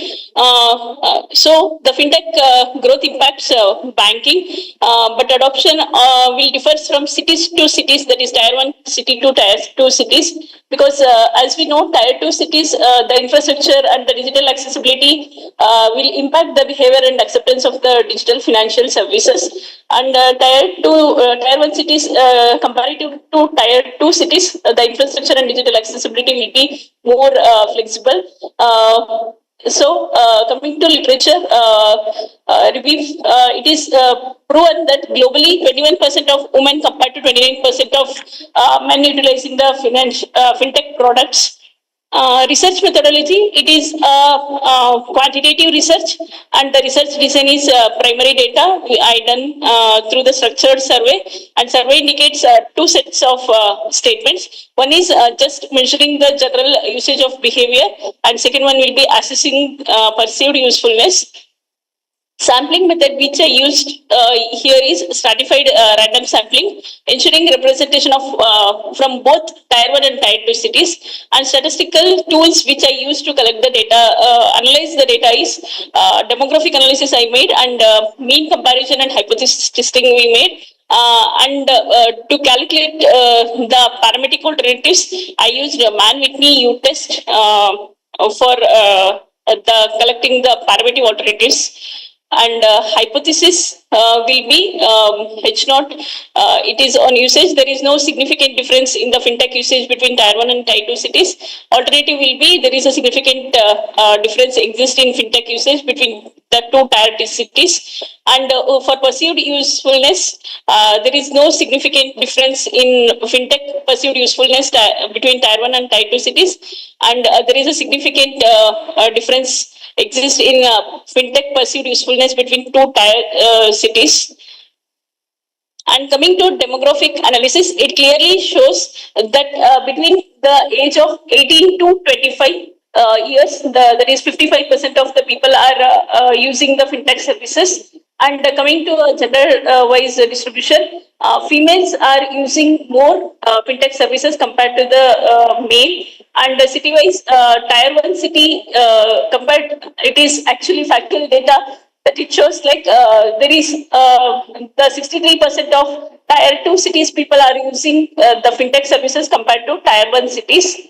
And it is the data analysis using the mean and usage questionnaires. Here it is clearly showing the mean is 2.28 for the usage of fintech services for each service, which indicate the frequencies, and standard deviation is up to 1.6, and the total it is showing like mean will be 2.31 and the deviation will be 1.6. And using the Man-Whitney test statistics, it is showing that the usage of specific fintech banking services for each services, it will be up to 0.05. And for perceived usefulness, it is showing the standard deviation is up to 1.24 overall. Then, and for perceived usefulness, using fintech services enhances my financial, to make the financial decision up to 0.43 it is showing. what we found out is the study indicates that FinTech adoption behavior between both the cities, tier 1 and tier 2, and it shows the factual data shows that the tier 2 cities show significantly higher usage of ATM withdrawals and online payments compared to tier 1, and the differences are not statistically significant for other services such as check payments, credit cards, and transactions on online insurance payment management. And for perceived usefulness, tier 2 cities perceive fintech as significantly more than the tier 1 cities across the aspects measured for 0.05 p value. And coming to the conclusion, according to the factual data, it shows that the fintech adoption is higher in tier 2 cities compared to the tier 1 cities. Then the tier 2 cities people are more comfortable in using the fintech services and perceived usefulness is high, which concludes my work as a part of the PhD. Thank you. Thank you, ma'am. The chairs are requested to give their feedback.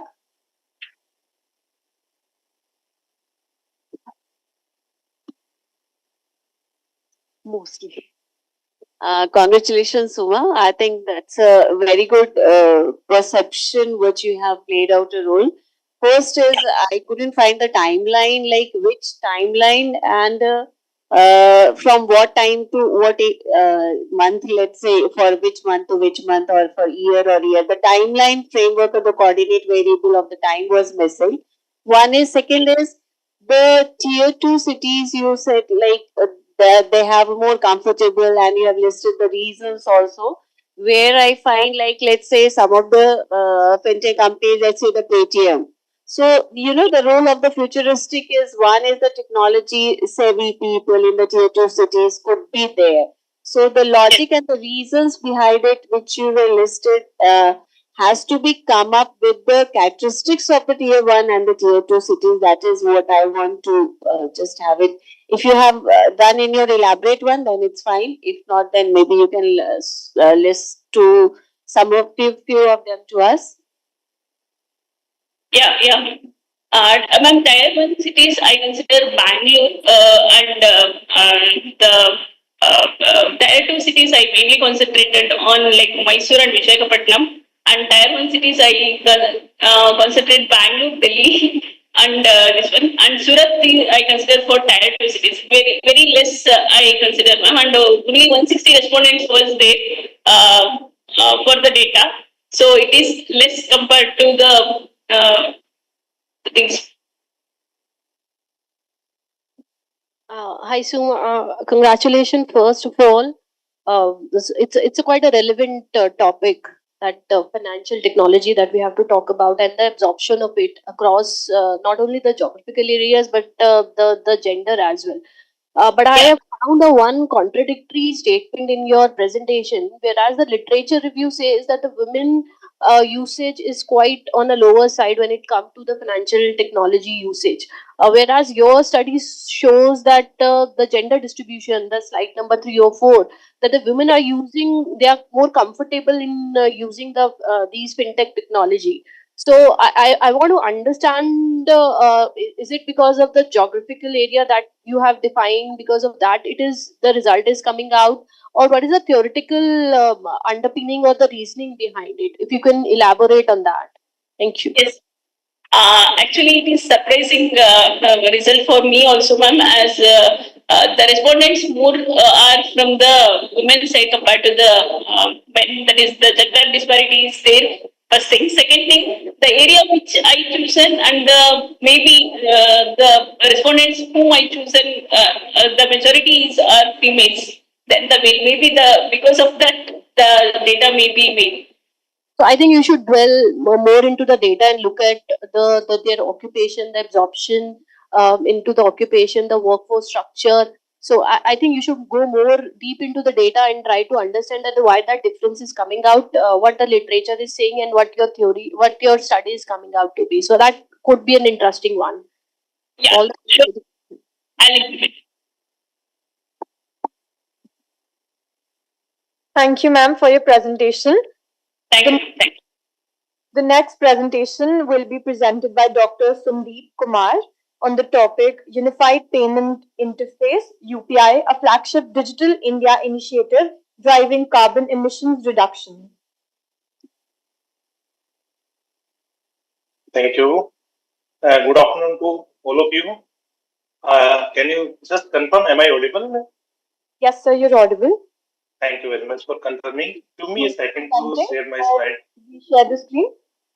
I will present it. I will say. Give me a second to present it. Yes, sure. Just one second.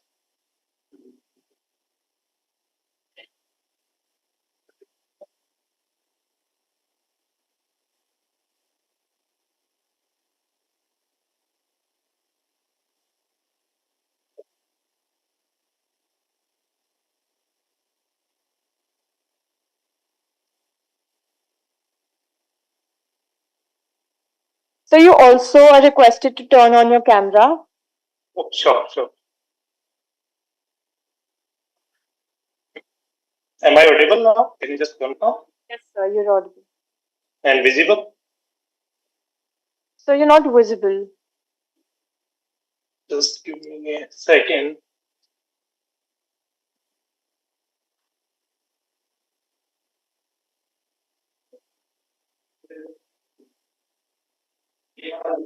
I think now I am visible.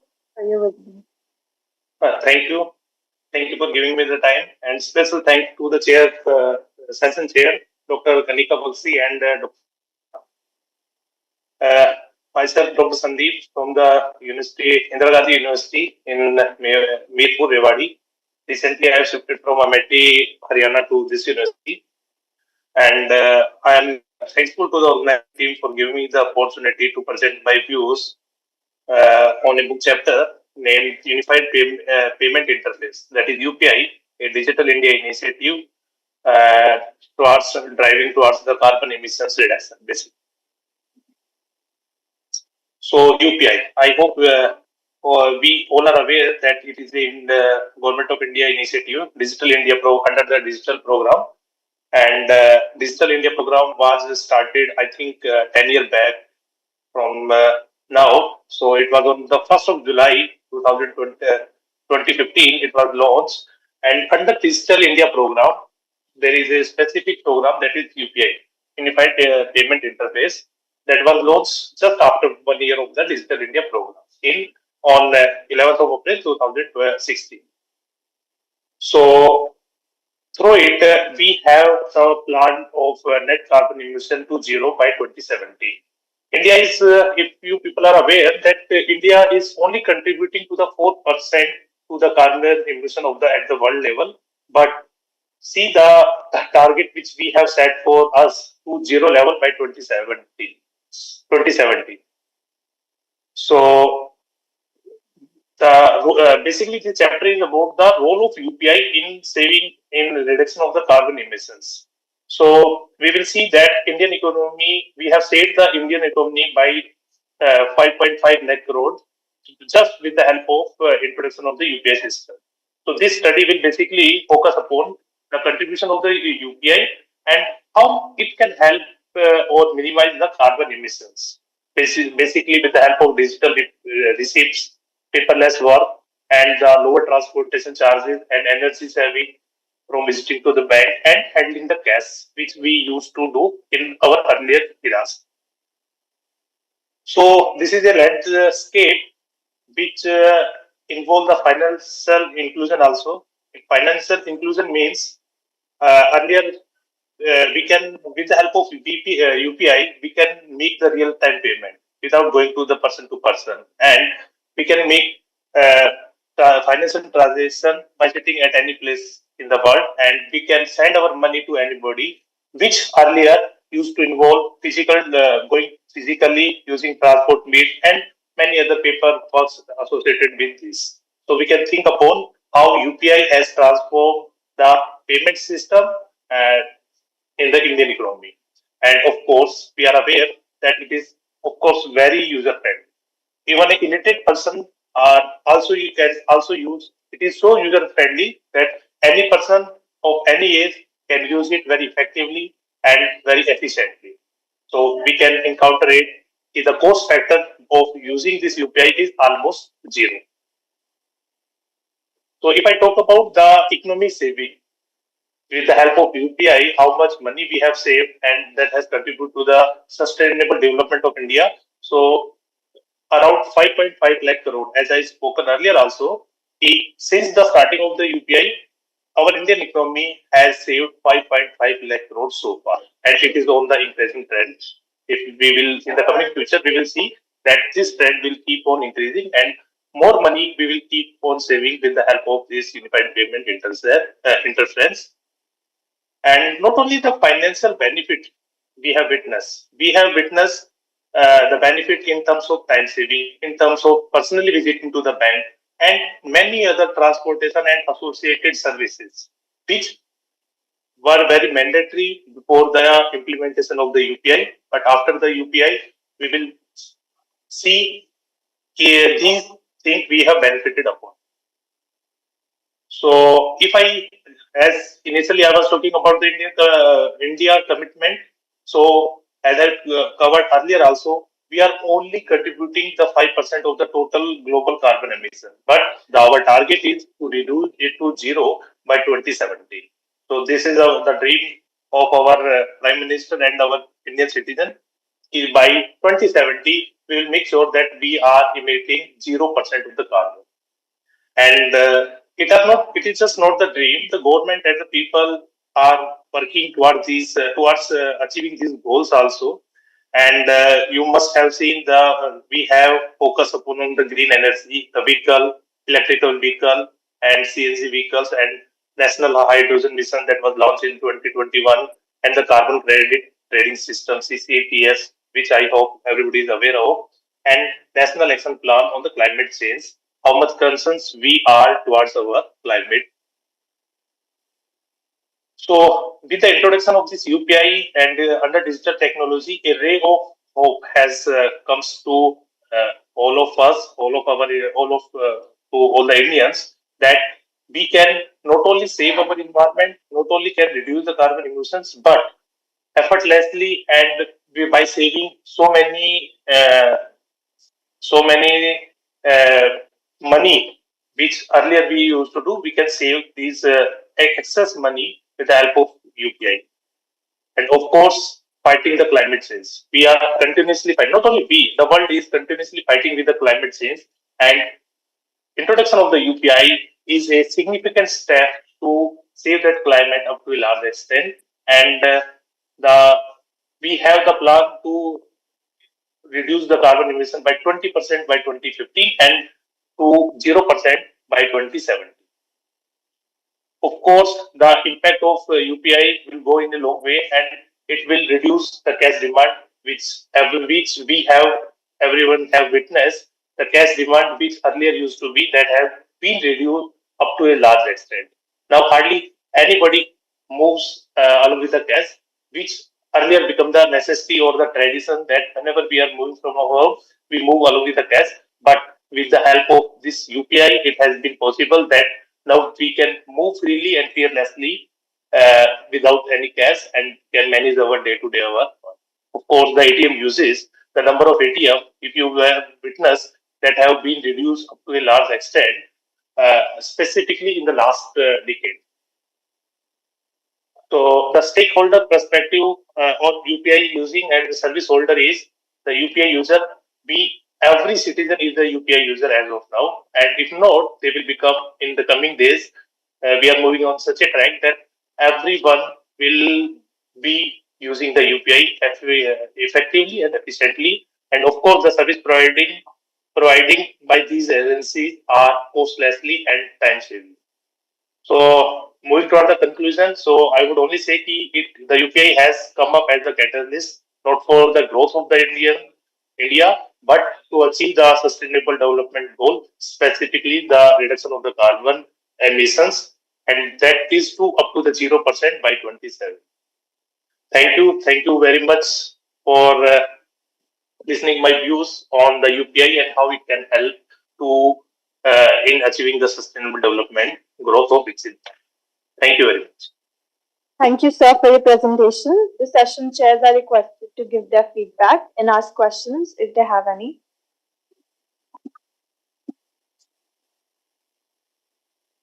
Congratulations, Sandeepji. I think that was a wonderful thing. But one thing which I really find missing is that the topic which you have taken, we know the digitally the UPI payments has unified the economy and things like that. It's harnessing the sustainability and reducing the carbon emissions and all. But it's just a perspective from the other way around in the limitations of this study or the UPI thing is one thing. This platform of the economy is only limited to, let's say, like suppose, let's say, by to go by the data, it's just 34% of the urban Indian who are urbanized. So we have just this percentage of the people using the UPIs, those who are equipped with the technology and the digital savvy, tech savvy thing. But how about the inclusive of those 76% of, let's say, the population? How this divide can be equipped with the sustainability thing? That is what my hinge was when we are talking about the unifying the digital thing in with respect to the very limited number of population which is going towards the urbanization and modernization. So are we limited to only the urban people, or are we limited to the inclusive growth of the complete Viksit Bharat of 2047? Because you have given the data of the 2050 also. Yes, madam. I'm totally agree with your concerns that only 37% of the Indian population are using it. But if I remind you when the UPI has started, it has just started 9 to 10 years back. And before that, everybody was in the habit of using the cash. So, of course, this is a tough challenge. But if you can achieve the target of 34 and 40 in the last 10 years, so I can appreciate that it takes time to change the habit. No doubt in this. So, what I can hope that in the coming days, this data will drastically increase, and soon after 5 to 10 years, we will see almost every Indian will be using this UPI system very effectively and efficiently. So that is the only our challenge, the challenge of these urban or educated people to move, yeah, to push other people, those who are not using the UPI, so that we can achieve this target very in a time bound manner. Thank you. Thank you, ma'am. Thank you, sir. I would Welcome, ma'am. ask our session chairs to kindly share their opinions and provide their insightful commentary to all our attendees and audience. Ma'am, we request you to come on stage.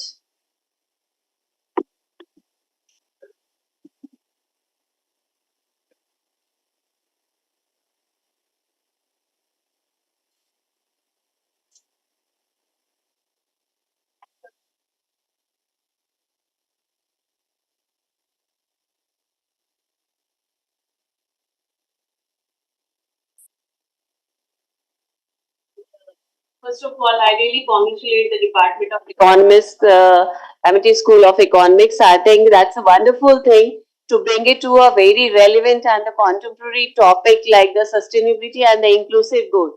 Because, once we reach out to the sustainability, we have the social, economic, and environmental perspective. But, when we come to these all three perspectives, there are some variations where the sustainability somewhere has a gap with the inclusiveness, because as for this section of the chair, we have that HRM thing, the human resource management thing. But, when you are talking in terms of the human, we are only talking in terms of the chairing of the social factor more, or let's say the partially the environmental factor also. But, when it comes to the economic front, we are still lagging behind as classified as the sustainable economic nation with respect to the complete global, where that is what the word Viksit has to be included with the inclusiveness of the parameters, where we are really focusing only the economic perspective or only the environmental perspective. But the demand or the time or the phase or the life what demands now is the complete integration of all the perspective. Like once we are taking on the handcraft of the very basic tools like print from the Gujarat, and we want to preserve it in a very basic form. One side we are talking about the digitally infrastructure and managing the psychosocial stress. But that divide has to be contemplated where when we say Buddha, when we have seen the middle path has to be relevant across where the nations has to be very traditional with the indigenous contemporary digital India. So, that's a very fantastic thing to look upon. And even for it's a very focused approach to receive, because when you are focusing on the real frame data, because in this if I'm talking about the particular session which we have seen, very few of them were having the real data from the ground level with the primary data research. So when we are hypothesize the primary data research, then only you can come up to the originality with the limitations and the methodology. Because with the secondary data research, the methodology or the hypothesis really comes to the picture where it's being diluted with the secondary research and it's being again recovered where the framework of the final research hypothesis lies still the same. And that's why, we are really lagging behind in terms of the research and the perception where the primary data has to be come to the picture at a level where India really needs to be focused. So let's not be only at the theoretical perspective of building the indigenous digital contemporary India rather than focusing on to the real practical sense of getting on to the, because we all are researchers here, we all have the taking the data from dawn to dusk, our primary data, our personal thing, then at the university level, then at the global level, then at the level where the earth has been unified to the digitally tax-heavy digital UPI payments. That's a very different, that is why my query has always been the authenticity of the hypothesis where the research has to be focused in the primary ground of the research, and this has to be justified with the some of the tools like most of the researches which has come up were not justified with scientifically either with the tool or the technology or the software thing or anything which has come up with the some modeling framework which should really give you the pragmatic authenticity to the practical hypothesis of the mind or the ideas, because when ideas grows the nation grows. So that is why where always we have focused on the wings of fires of Kalam or whosoever has come up the poverty concept of Amar Sen, which was the lack of choices. So we have to build upon the building blocks of the gaps of the choices which we have been given along with the concept of Viksit Bharat. Thank you, ma'am. Thank you.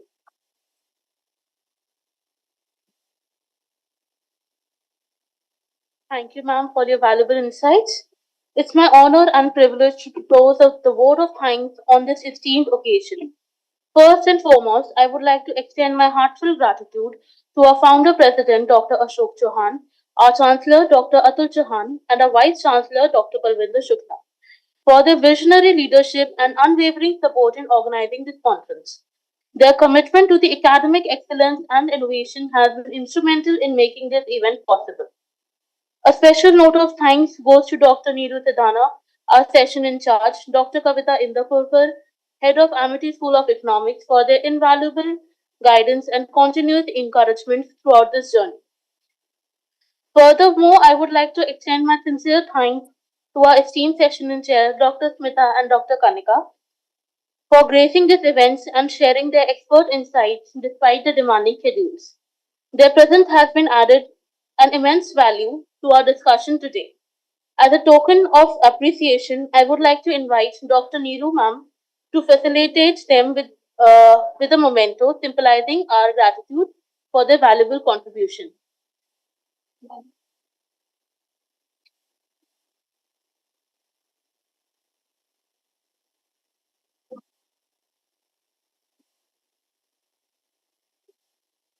I would also like to express my gratitude to all the participants for the throughout provoking contributions and engaging discussions, which have enriched this conference with diverse perspectives.